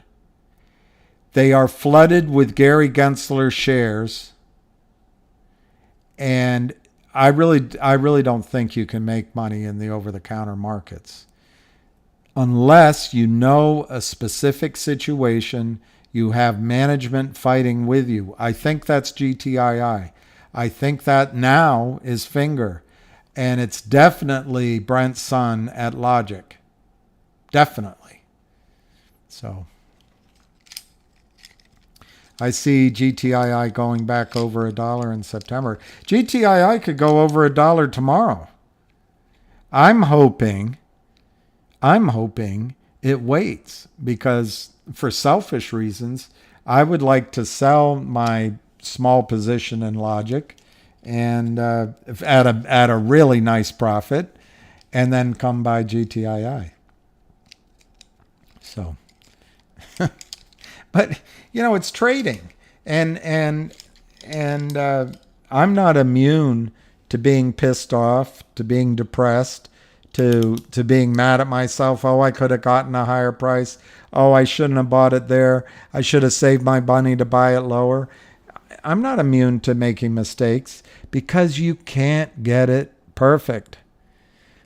So some people might have bought GTII at 5. It's at 60 cents. Oh, I've lost all my money. What a joke. On the other hand, if GTII, if Alpine has to buy in their position all at once, GTII could be at $50. And who's going to remember if you bought it at 5 or 60 cents? So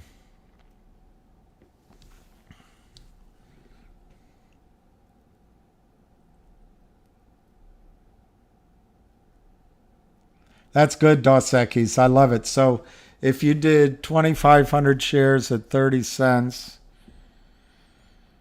um,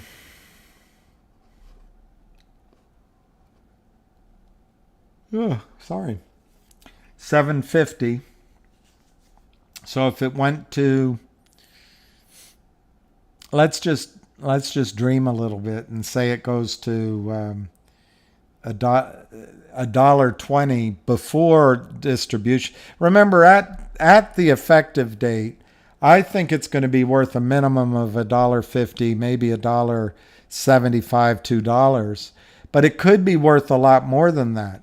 The Aubrey SPAC could be worth itself $2.50 to $3.50 a share. And the shell part could be worth 50 to $1, let's say 75 cents.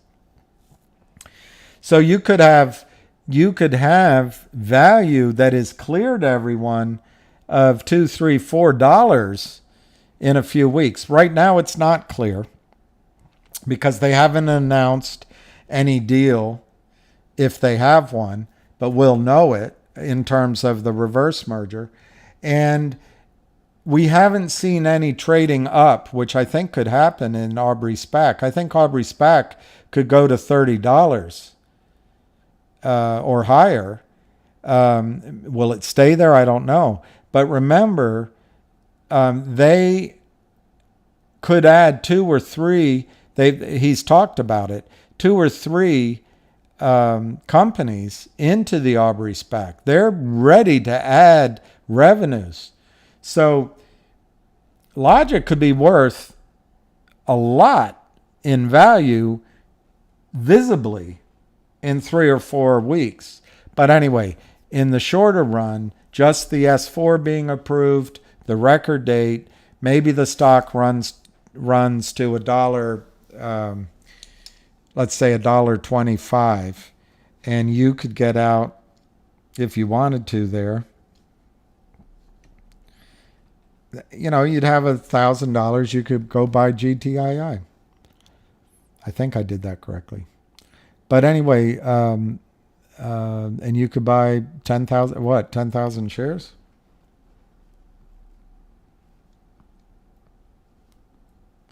No, you could buy 1,600 shares. I mean, that's how to trade.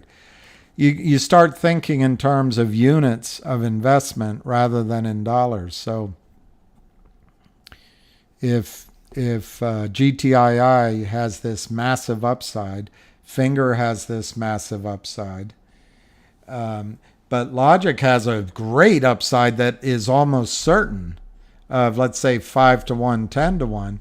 You turn 1 unit of investment into 10, then you move that over to, let's say, Finger, you turn that into 5 or 10. And if GTI is still down, you come over and you turn that into 10 or 20. That's how you grow your account. I can't read. Now I can. There. MMTLP. Howard got the FOI, which in my opinion, he got the share account. I guess Wes has this and Howard is under NDA. Who is Howard? Who's Howard? Let me think about who Howard is. David, remember the reason the share count is so important is lawyers need to know the exact share count. I don't think there are any journalists anymore. They don't exist. The media is owned by BlackRock and the CCP. That started under Reagan, but it really accelerated under Bill Clinton. Bill Clinton, history is going to show as possibly our worst president because he got more of the Republican agenda, this weird, kooky idea that businesses don't need to be regulated. He got more of that in place. And he ended welfare as we know it. And he got the Biden crime bill in. The Biden crime bill is so racist and so destructive to families. I don't think our country's recovered from it. But anyway, that people can have their own opinions. I forgot what I was trying to say. Yes, these silly lawyers. The share count only matters to the people that need evidence for court. You and I know the shares, the numbers aren't true. Why? Because there'd be no issue. There'd be no issue. And the reason the system is fighting so hard is it's going to take down a brokerage firm. It's going to take down at least one prime broker. At least.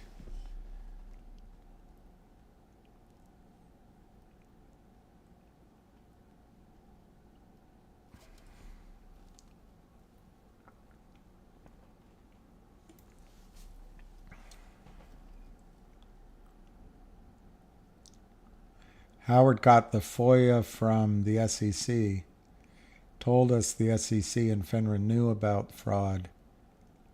Oh, absolutely, Herman. Look, they all know about it. I believe this has become institutionalized.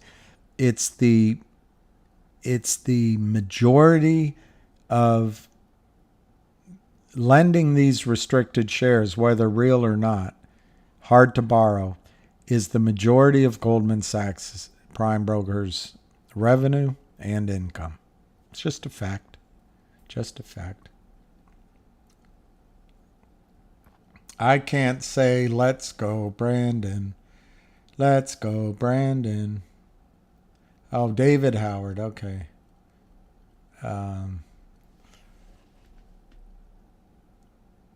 As you say, William, the problem is getting in early.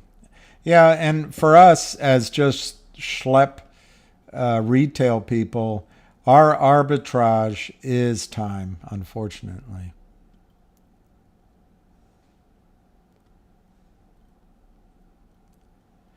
Long-term capital gains on MMTLP is when it used to be that you could choose trade date or settlement date. It was your choice. I now think the IRS uses trade date. You'd have to check with your accountant, but it's a matter of 2 days, 3 days. Well, yeah, 2 days. It used to be you could pick. You had to be consistent. If you use trade date as your purchase, you had to use its trade date as your sell, or you could do settlement date and settlement date. But anyway, now I don't think you have a choice. I think it is trade date. But check with your attorney. But anyway, whenever you entered your trade, that's whether it's trade date or 2 days later at settlement date, that's when your long-term capital gains clock starts. I bought 98% Torch. Does that make a difference if I bought MMTLP later? They're going to argue. Their next argument is going to be that only people that bought Torchlight are entitled to Nextbridge. It's just a specious argument, but they'll try that. Then they'll say, well, okay, it's just the people in Torchlight and the people who bought MMTLP shares before the record date. But that's baloney too, because once they approved the stock to be trading in the open market, I mean, Jim Cramer says, caveat emptor. What? We're supposed to be able to read through the labyrinth of the SEC hallways and readings and the FINRA, are we not supposed to take at face value SEC and FINRA pronouncements? We can't trust an edict from the SEC or from FINRA? It's on us if they change their mind later? Come on. I think GTII is going to run, whether hard or not. I think that this gentleman, now I forgot his name, who said it's all a joke. Dan? Anyway, I think GTII is going to run to $3, $4, $5. Wherever it was when the three horsemen of COSM came over and said, get out, come over to Cosmo, we've got better fruit over here. I think when the price gets back to that level, I think there's going to be a lot of selling. So if you're looking to just get liquid like the gentleman before that lost all his money, I think you've got to be aware that they'll be selling at $3, $4, $5, $6, $7. Once it gets through that, then you can get the explosive upside that will be caused if the large positions at Alpine and elsewhere have to be bought in, because remember, you'll have buying that is indifferent to price, and you won't have the selling offsetting it, and that's how you get your explosive upsides. I think GTI and Finger could be life-changing, and I think the guys that get in and now they're losing everything, they got to remember why they got in, because they were trying to have a life-changing event. If you're in a stock and it's down so much, rather than just say, oh my gosh, I lost everything, it hurts. It hurts. And it's hard to make it back. When a stock goes from $9 to 90 cents, it's hard to make that back.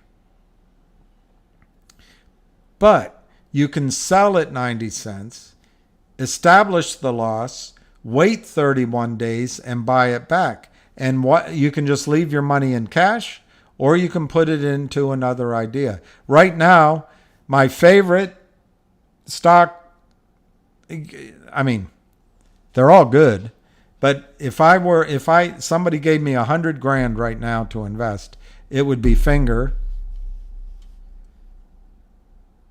Logic, GTI. Now, Logic has moved to the front simply because there's a time element. Once the S4 is approved, I don't think you're going to see 30 cents anymore. It's possible that the shorts will continue to sell Logic down even after the S4 is approved, because they're going to look at the story and they're going to say, oh, the guts of the company is going out to the SPAC. If we just sell Logic, it becomes a shell, and we'll be able to buy it back lower. Well, they may do that if Brent doesn't have a company lined up to go into the shell. My bet is, but it's unknowable, my bet is, because Brent's been on calls with you and me, Brent said he's after the shorts. My bet is that he will either have a definitive announcement, a definitive agreement ready to go, so it can be announced at the same time as the S4 is approved, so the shorts get caught by their shorts. Or if he doesn't have that, he'll at least put out one of these announcements of a non-binding letter of intent with a time frame when he expects it to come to final signature. I think the shorts are going to be caught short.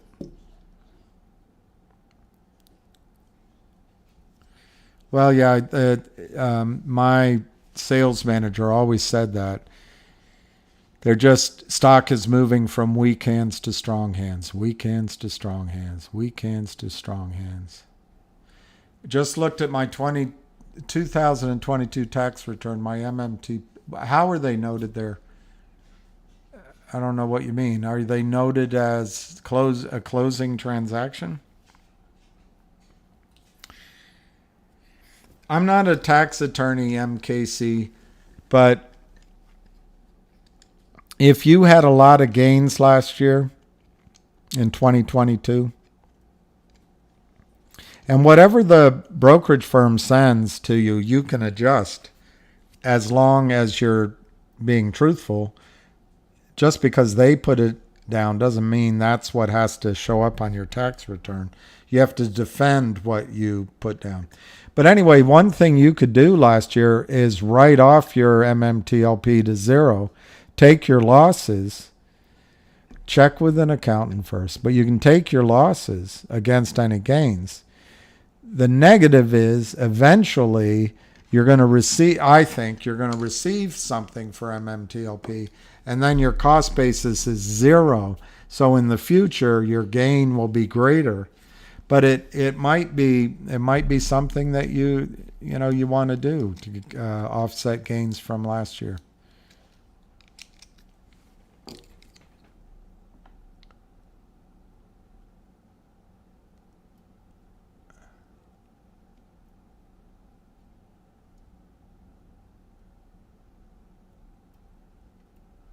I don't know. I got off track again. And so I don't know where all these what questions I did or didn't answer.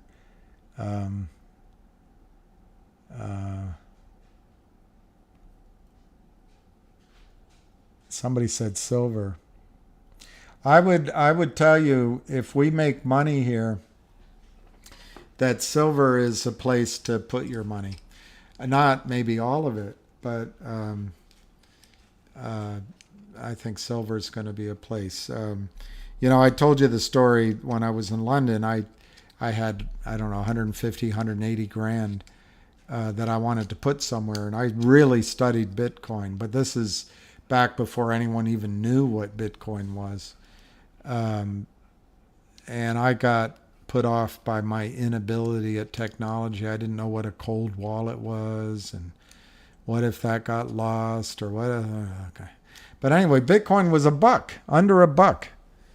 I would be, a head honcho right now. But I think what I put my money in then was silver. And I think silver is going to have a run, maybe not like Bitcoin in terms of magnitude, $1 to 40,000. But I think silver could go. I think silver could trade at the same price as gold in a mania. It'll trade at the same price as gold. There's not enough silver for industrial demand. There's industrial uses for silver. There's jewelry. There's monetary uses. There's medical uses. And the United States stockpile of silver is gone, and it's been gone now for a while. And would you believe it? Particularly J.P. Morgan, but would you believe it? They manipulate the price of silver. They sell silver that doesn't exist. Would you believe that? They sell paper silver. They sell the entire world production in a matter of days on the paper exchanges. They do that in gold and oil too. It's all Gensler. It's all Gensler bucks. Well, Dominic, 100%. You should not buy, in my opinion, you should not buy ETFs of silver or gold. The most popular ones out there, whether it's shares or or for the physical, they're fraudulent. If you want to buy silver or gold in your account in a format that's like a security, the one I would do is the Sprott Asset Management, Sprott Physical Silver Trust, or the Sprott Physical Gold Trust, because I trust Sprott. I've never met him. I met Rick Rule, who I don't think works with him anymore. But I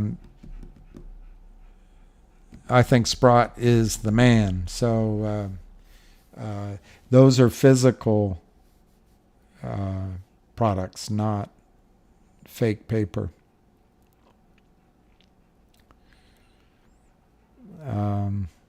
Yeah, David, it's silver in hand, yes, except silver is bloody heavy. It's bloody heavy. And if in a panic, of course, David, when you try to extrapolate what could happen in a financial panic, all sorts of scenarios come up. But you're going to have a hard time getting your silver on a plane when you fly to Moscow or Rio de Janeiro. That's where gold is better because you can wear gold. But gold probably won't have the same magnitude of a move as silver. So it's a dilemma. And then you can buy physical silver and store it. But there again, will the storage units be safe? Will the guards run away? Do you want to store it in Hong Kong, which is now Chinese, and we're at war with China? Or maybe we won't be at war with China. Singapore could be taken over by China. Down in South America, but South America, it could turn back to tin pot dictators. It gets, you really can run through all sorts of scenarios. And I think the best thing is to spread it out, to spread your allocation of silver into as many different concepts as possible, but not ETFs, not. You can store it at home, Dominic, if two things. If you keep your mouth shut. Because right now people will see you, big box of silver, and they'll say, oh, well, you're a kook. But later on, when they can't eat and they can't find food in the store, they're going to remember, wait a minute, Dominic has some silver. And they'll show up with a gun. So, yeah, store it at home if you can keep your mouth shut. Two, it still has the problem if you have to leave town quickly. How the hell do you move it?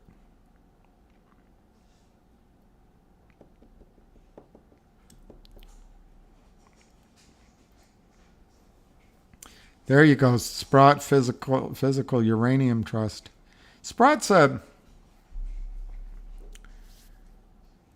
take possession of your gold. As I understand it, it's allocated silver, allocated gold in those accounts. There's other places you can go. God, my brain. I like Ergon von Greyitz, and his company is,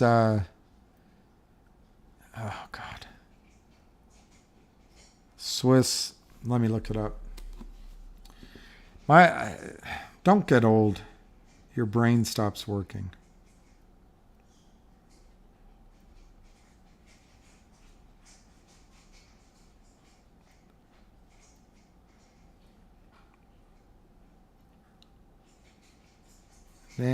Gold Switzerland is his company, Gold Switzerland. And the problem is the minimums now are massive.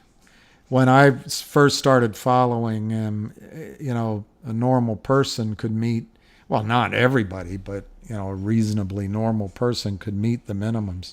But the minimums are massive now at Gold Switzerland for physical gold and silver. But he recommends, he has a couple of people he recommends right there in Switzerland for lesser amounts. And that's a great place. And I think storing in Switzerland is very likely to be safe. Mike Mahoney is great. Mike Maloney is great.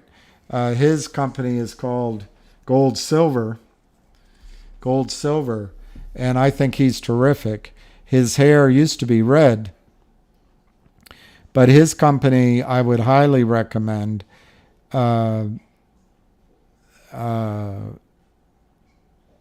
Because two things he has that many more. He educates you. I think his whole approach is on your side, not on his side. He's but two things that stand out. One is if you buy U.S. mint coins from him. Now he may have changed this, but if you buy gold dollars or silver dollars from him, you're not going to get. It's on you to report your profits and loss. You're not going to get anything from him because it's currency. I know that's not the exact way to describe it, but I don't want to go a lot further because that's the one thing about him, his service, that I think's fantastic. The second thing is he sells gold necklaces and gold bracelets, men and women. They don't look much difference. That you can buy, and they're a great gift, or they're a great for yourself. Because if you have to get out of town and there's riots in the street, you can put 3 gold necklaces around your neck, and most customs officials are going to let you go through. It's jewelry, or you've got a wristband. But then when you get where you're going, that becomes perhaps what separates you from the great unwashed, is the wealth you walked in the new country with. I could try to get him on live. I like. There's several people I really like, but I like. Anyway, I studied it a lot.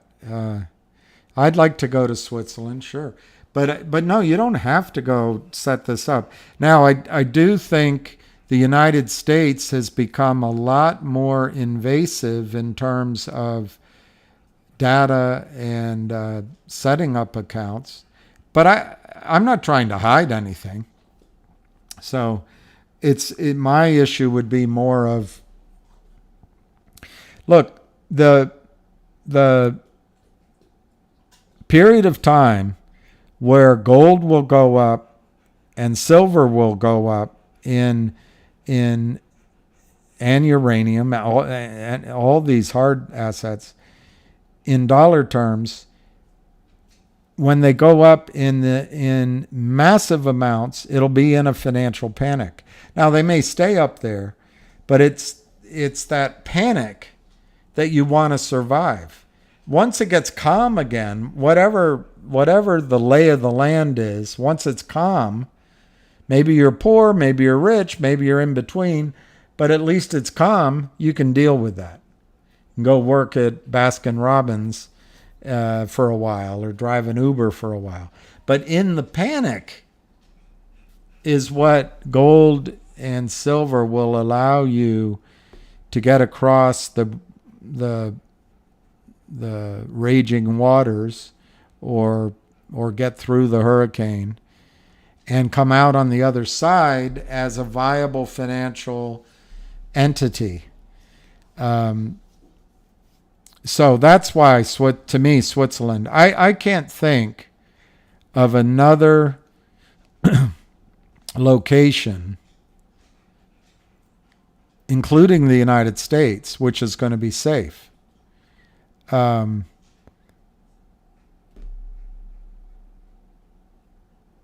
I suppose Hong Kong or Singapore.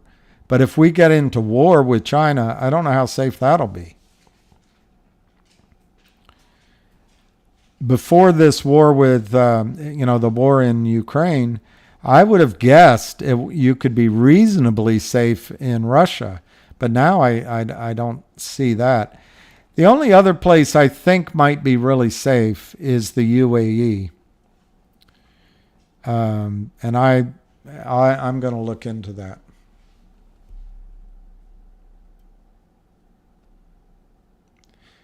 You can't, GTII's up. I think it can go up at any time. You can't get upset about it. You just, and what happens when it's down, you go, oh, I've lost all my money, and it freezes you. But GTII has given you the opportunity for almost a year to make trades into other things and come back. And some people have done it really well. Is Ham in the New York meeting?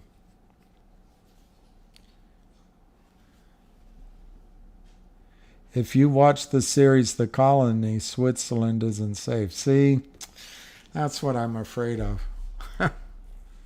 Probably the safest thing is just putting it somewhere without telling anybody. I read the book, what was it called? The Sand House. Anyway, it was about a reporter, I think at the Washington Post, and he went back to his grandfather's house in Lebanon. It was a fun book. It's a true story, and or is his grandfather's house, and he learned all about Lebanon and the diaspora. But my memory as I'm talking to you is he found silver up in the attic that they had squirreled away. I might be mixing it up with a different book, but that's what I remember as I'm talking to you. Bill, where is Ham and where is my money? Well, I don't know the answer to either of those questions. Canada's a big country.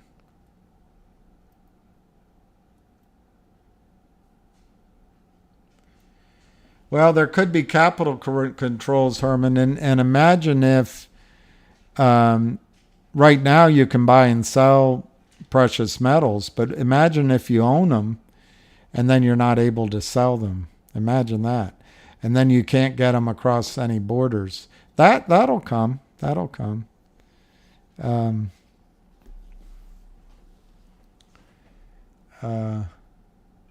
John, you're saying thank you.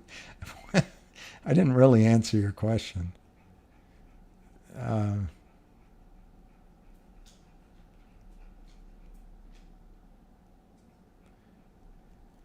that goes, are you familiar with the historical ratio of platinum to gold? Do you think platinum is undervalued based on the ratio? I am familiar with it, but I can't remember the historical ratio.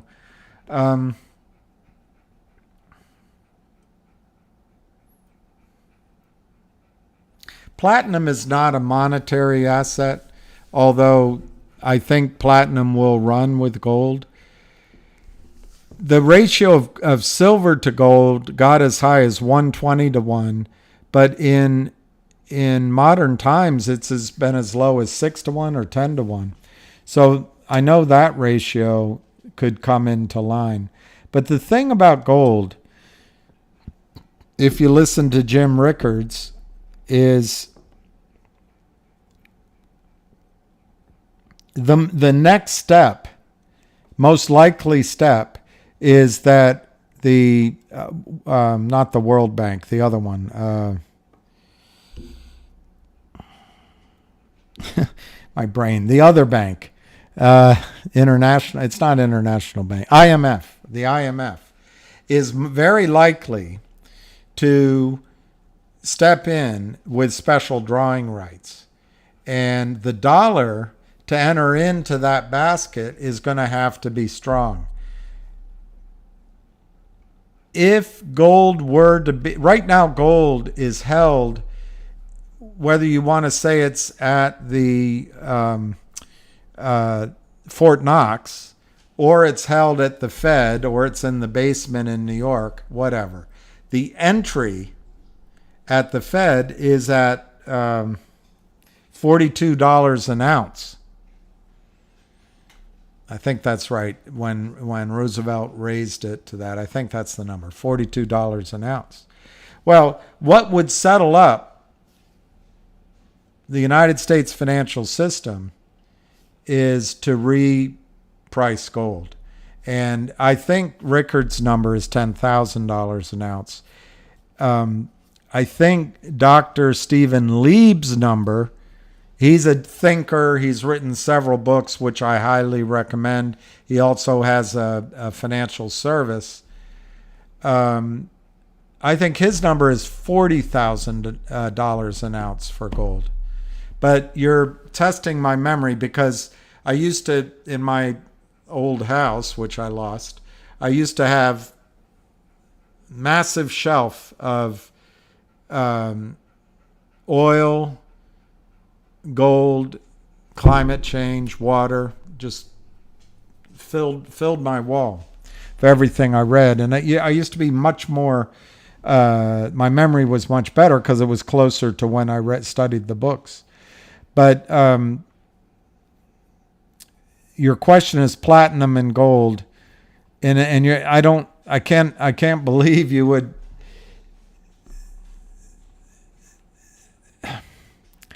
I mean, that implies to me you are going to buy one or the other. I think that if platinum really runs, gold's going to run. Of the two, I think I would buy gold. But the metal to buy is silver, not gold, not platinum. Silver could go to 1,000. It could go to the price of gold. 1 ounce of silver could buy a house in the middle of a panic. Same with an ounce of gold. But to buy an ounce of gold costs you $2,000 right now.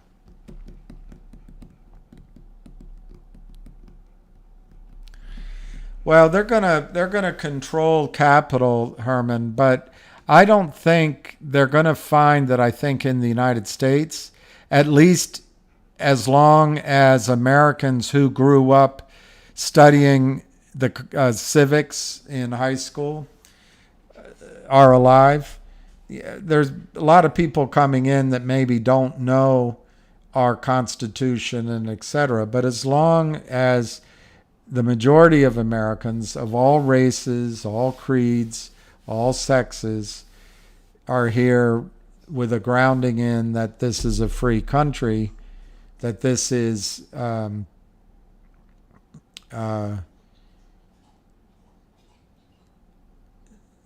this idea that it's a country we can build our own businesses in. I think people will start bartering. And I think there'll be trade that's outside of the CBDCs or whatever you call them. And it won't be able to be monitored. But that's inside of the United States.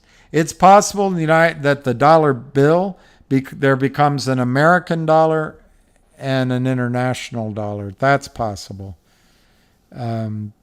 Changes are coming, and it's very hard to predict. And that's why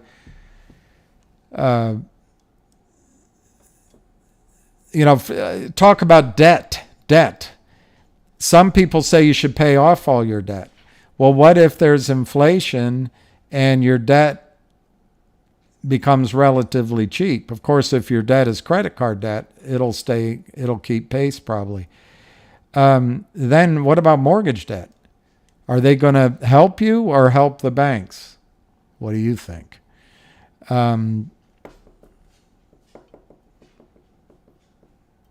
That's why I read that book, part of that book to you. The thing many listening are older like I am, but to have choices, that's what I'm trying to do.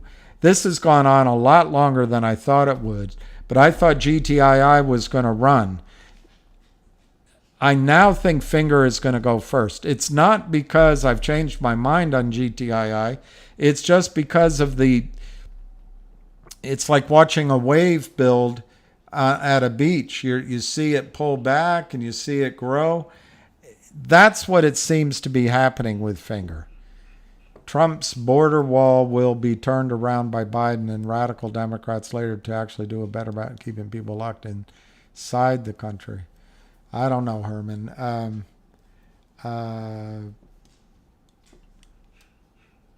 I think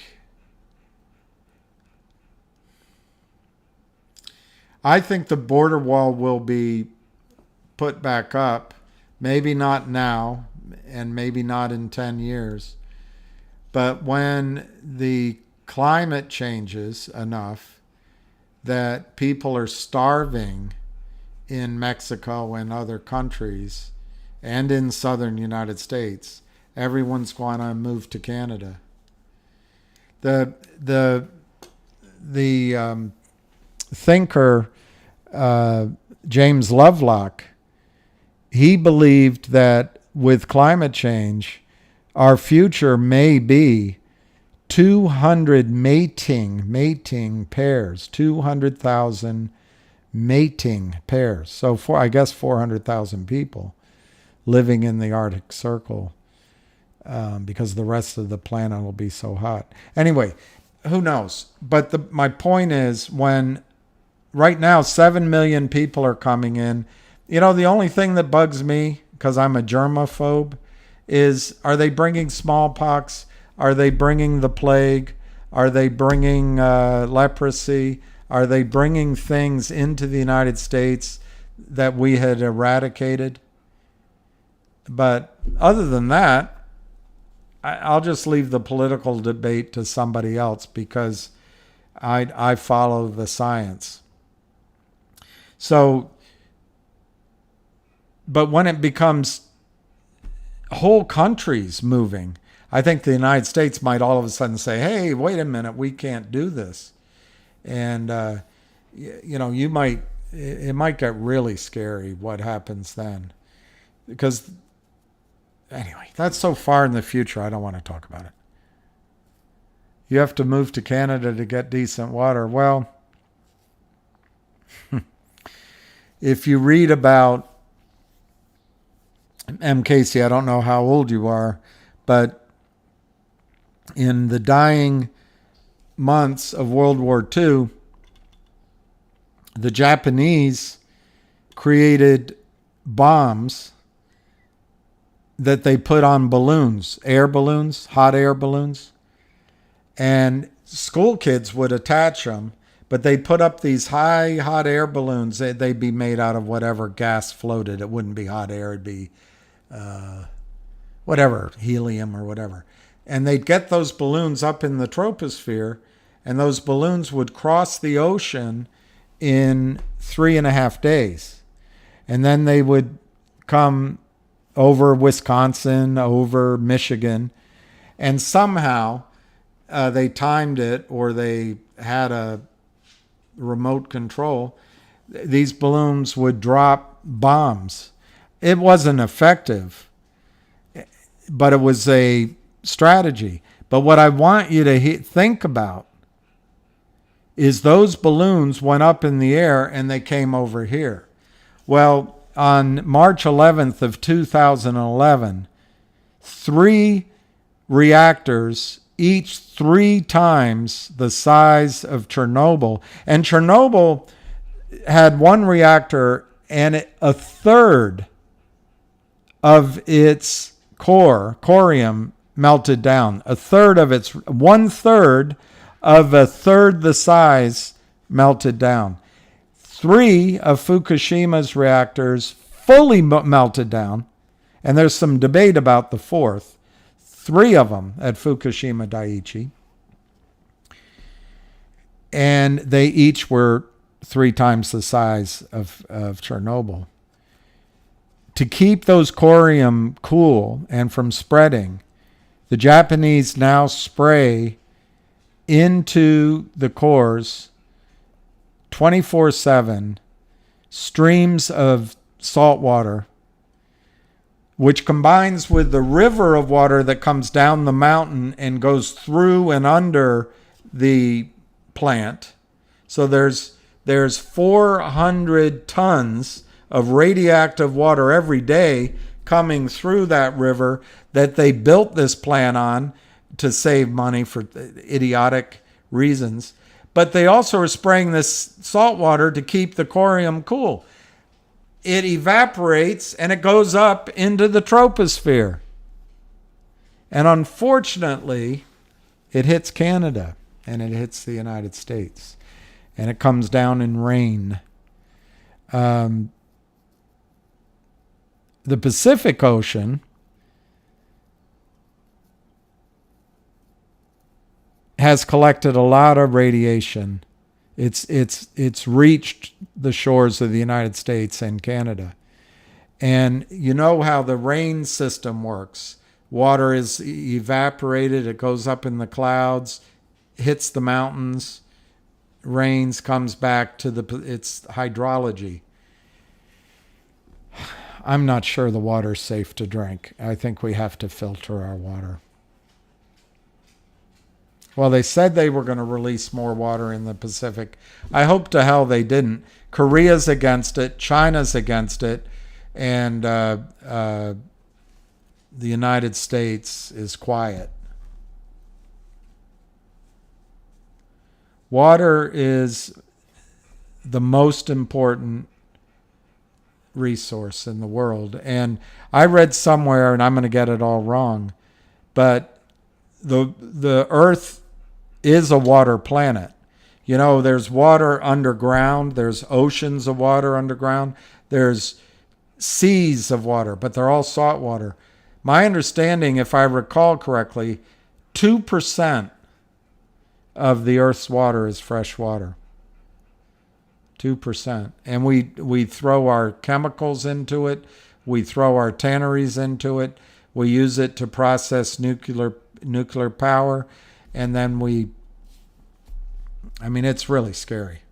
The Hartford nuclear site in Washington State, which was there to beat the Soviets. It's like Gorbachev said, nobody won the Cold War. We both have ruined our countries. But anyway, there is a I don't know what to call it. It's like this big fog of radioactive waste moving in the groundwater underneath Washington State, and it's moving to the river that goes through Seattle. Nobody's doing anything about it.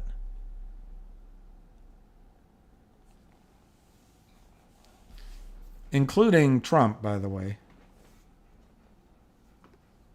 The rarest earth element is intelligence in LBP's brain.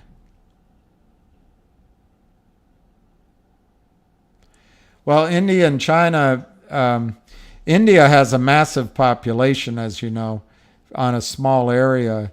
But India is, and Bangladesh, but India is being drowning. It is drowning. The sea levels are rising. But also the 3 rivers, I think it's 3, the Ganges and the other one, the Brahmaputra, they come down, they get their water from the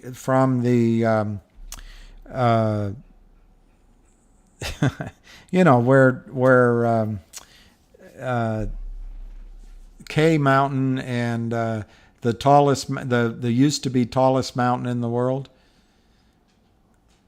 Why isn't my brain working? Anyway, the snow comes from those mountains. And if that snow melt, which is called the third ice pole, the Arctic, Antarctic, and the snow melt on the top of Mount Everest and the rest of them, if that melts away, India's in trouble. But China has big rivers that come out of there too. The Yangtze, oh Yangtze, oh Yangtze River, full of fish. The Yangtze, the yellow, and there's another one. And yeah, it's going to be tough. Yeah, India's polluted.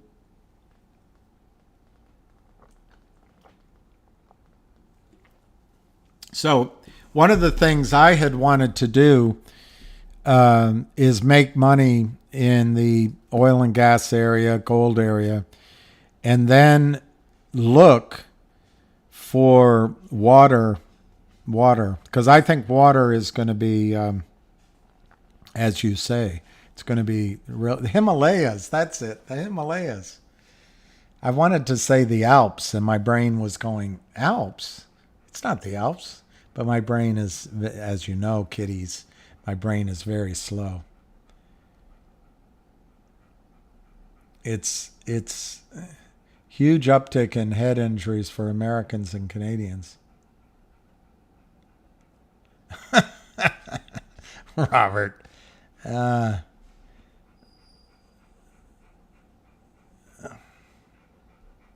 right, what time is it? I think I might... Will Trump election cause GTI to have a squeeze to 2,685 as arc of thought? What a bunch of non sequiturs in that question.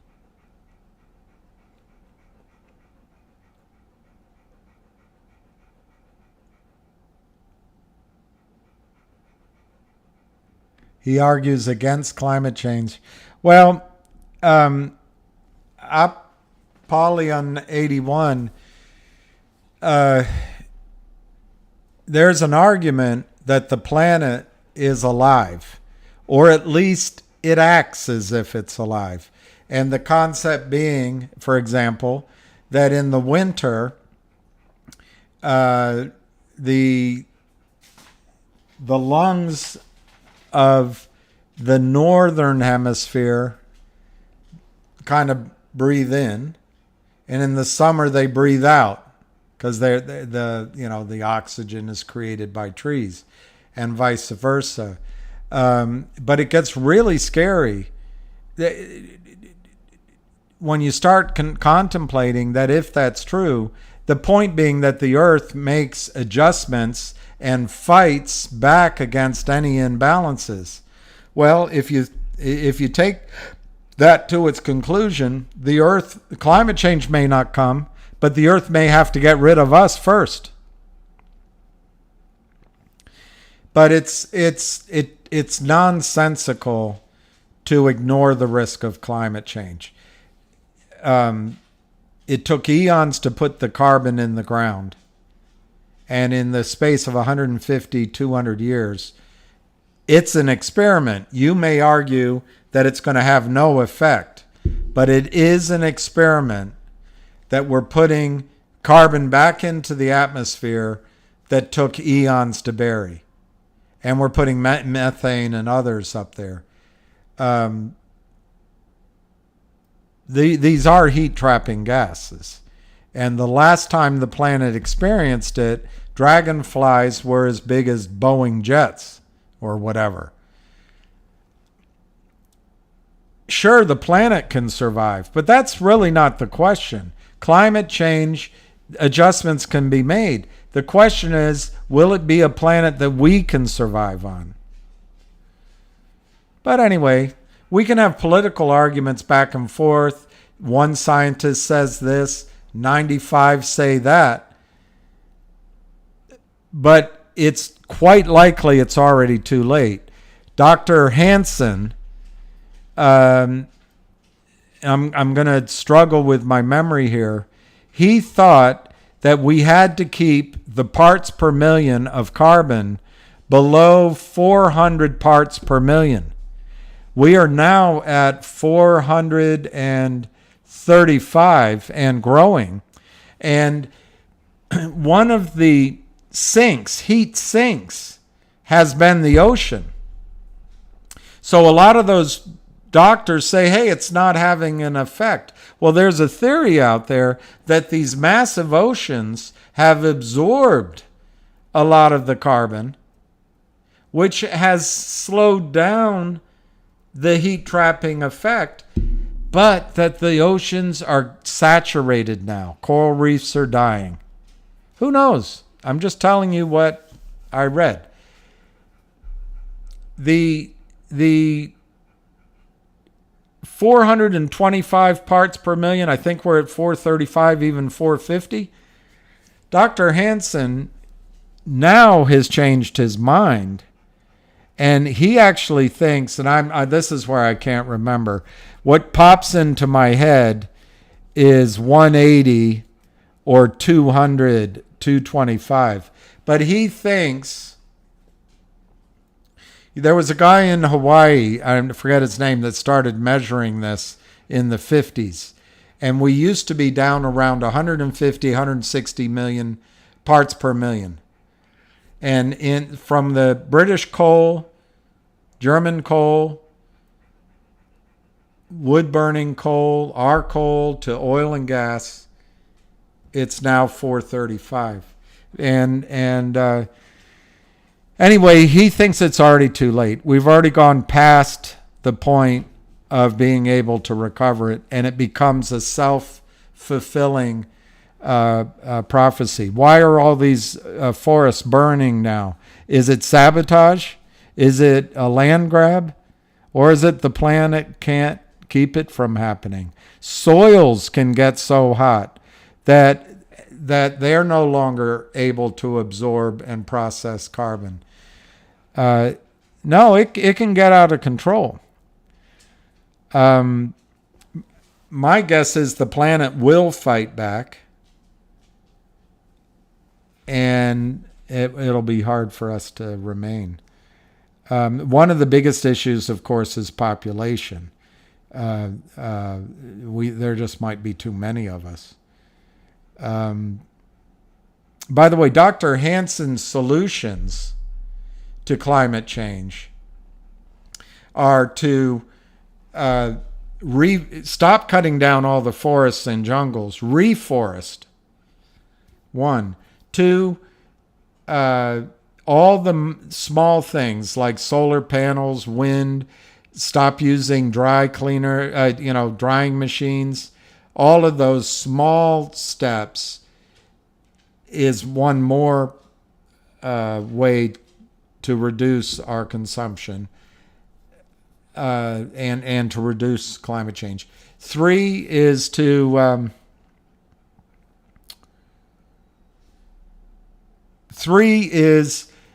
fourth generation nuclear power plants, the pebble processing, because he says they can't melt down. I don't know. I'm not a nuclear scientist. And the fourth thing is, and the most important, is leave the remaining coal in the ground. Leave the coal in the ground. He doesn't say anything about oil and gas. Why? Because we're going to burn oil and gas. There's nothing like it. It keeps us warm. It transports us. But he just says we're going to do that. But when you start studying to your doctor who says there's no such thing as climate change, if the earth warms, I forget the percentage, the methane that is stored in the tundra of Siberia will start gurgling and bubbling up and go in the atmosphere. Methane is 40 times or 38 times more powerful as a heat trapping gas than coal. The thing with coal is the carbon in coal stays in the atmosphere for 250 years. Methane stays in the atmosphere. See, this is where my numbers, I think it's 40 years, but then that matches my 40 times, but it's something like that. Methane doesn't stay in the atmosphere as long. But if you have Siberia bubble up all of that frozen natural gas. Think of a marsh that you go through and you have to hold your nose. All of that's frozen there. But if it bubbles up, it's over. The other thing is, along the side of all the coastlines in the world are what's called in England methane hydrates, in America methane hydrates. These are frozen pools of natural gas. As long as the ocean stays cold, they stay there. But if the ocean starts heating up and these start bubbling up, all of a sudden you have more methane in the atmosphere than we know what to do with. If your doctor says that's not an experiment, I think he's paid for. Although I respect his right to say that there is no climate change, but there's fewer trees creating oxygen. And I hate to say it,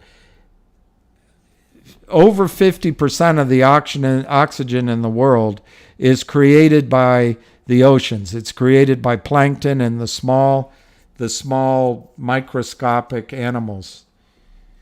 Well, they're being killed by the radiation out of Fukushima. They're being killed.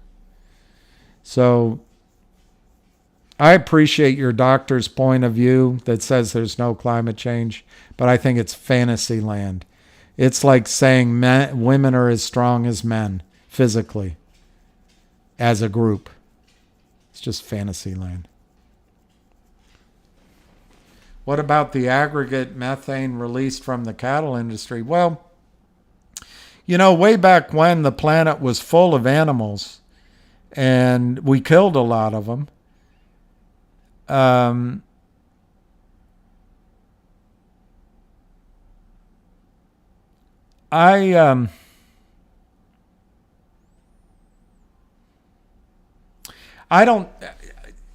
understand the argument about methane from cows, but I don't think there's two parts of that. One is the cow farts. Well, you could argue, all right, get rid of cows, but then people are going to be eating vegetables, and you're going to have to put more forests under farms, so you get rid of more oxygen producing trees. And people fart too. So I'm not sure. I don't know that's something we can fix. That's population. But to the extent that we eat so much meat, we have to tear down jungles to make pasture, well, then maybe we have to eat less meat. But, as George Bush said, our nation's got to eat. I mean, what's your solution? People don't eat? I think some of this, and it may be going back to the planet working on us somehow, women are not having children in the ratios they used to, and it's a woman's choice. So there are projections out there, and there's a book, I wish I could remember the name of it, I want to read. But there's a guy that wrote a book about it that believes our population worldwide is going to collapse by 2050. And this might solve some of the issues there. You could have a volcano or two go off and block the sun and have an ice age, and that could start reversing some of these things. But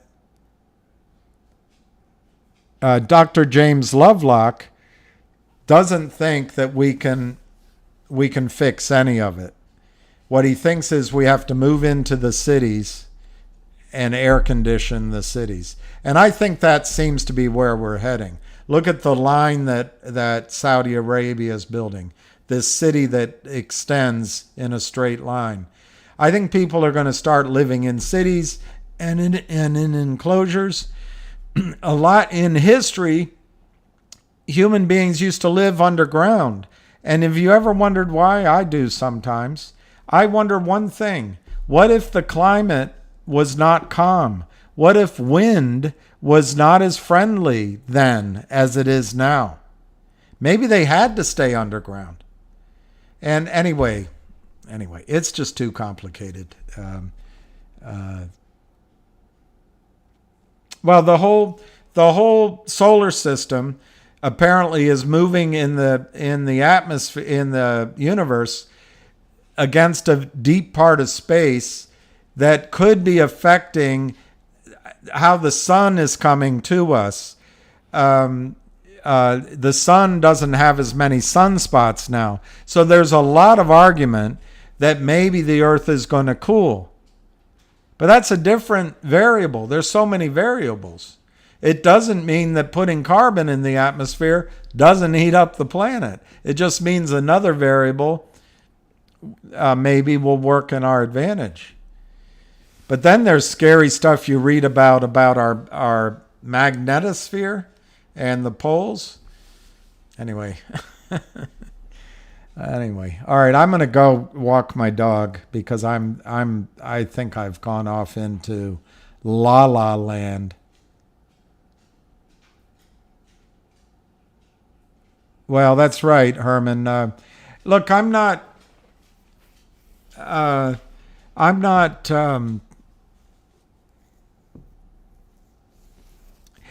think we have to change I don't think the planet can stand much more growth. We are a fixed system, and as such, we cannot expand forever. Everything's a finite resource. So I think really what has to happen is we have to change the way we live. We can't go back to the 50s and 60s in America. I actually think we have to develop cities where we walk in them. Maybe we have underground and maybe we have buses, but automobiles would be only for going between cities. Or you have automobiles only in the cities and you have trains between cities. But we can't have this super highway system consuming 21 million barrels of oil every day. We'll run out of oil. We won't be able to do it. And instead of consuming our oil to bomb deserts and assault mountains and make mercenary Americans wealthy, what if we made those same mercenaries wealthy by rebuilding our cities, rebuilding how we live? We could spend those same $1 trillion, make those same men and women gazillionaires, but why don't we build up our country? Don't let the dog fart. I'm very funny. Anyway, we'll talk about all that stuff some other time. It's way off topic. I apologize. I'd love to get some of those guys on here and they could talk to you. And that doctor, the doctor that says no climate change, I'd love to hear from him. I'd love to hear that. Well, yeah, the Industrial Revolution has its consequences, but imagine living in a world where horses crap in the city. There's no concrete. I don't know. There's advantages. It's just that to me, it all comes down to don't waste things. Don't destroy things. Don't throw things away. Don't destroy the rivers to make money in chemical industry. If you're making chemicals, process the waste and don't dump it in the freshwater rivers. We have this pell-mell attitude that we can destroy the very place we live. Anyway. And I agree with that doctor, whoever it was. I think a lot of climate change could solve itself if we developed in a more thoughtful way. All right, guys, I'm going to end it without reading any more questions because I got way off track. We're going to go for a walk, Lucky, and I appreciate everybody being here. Please say a prayer tonight for Jenny L. and her strength, courage, health, miraculous health and all of her family. And remember that she's a good person, and she needs God's attention right now and for a while. Anyway, love, peace, happiness. Dog tail wags and doggy smiles, and we'll see you. We'll see you on the flip side.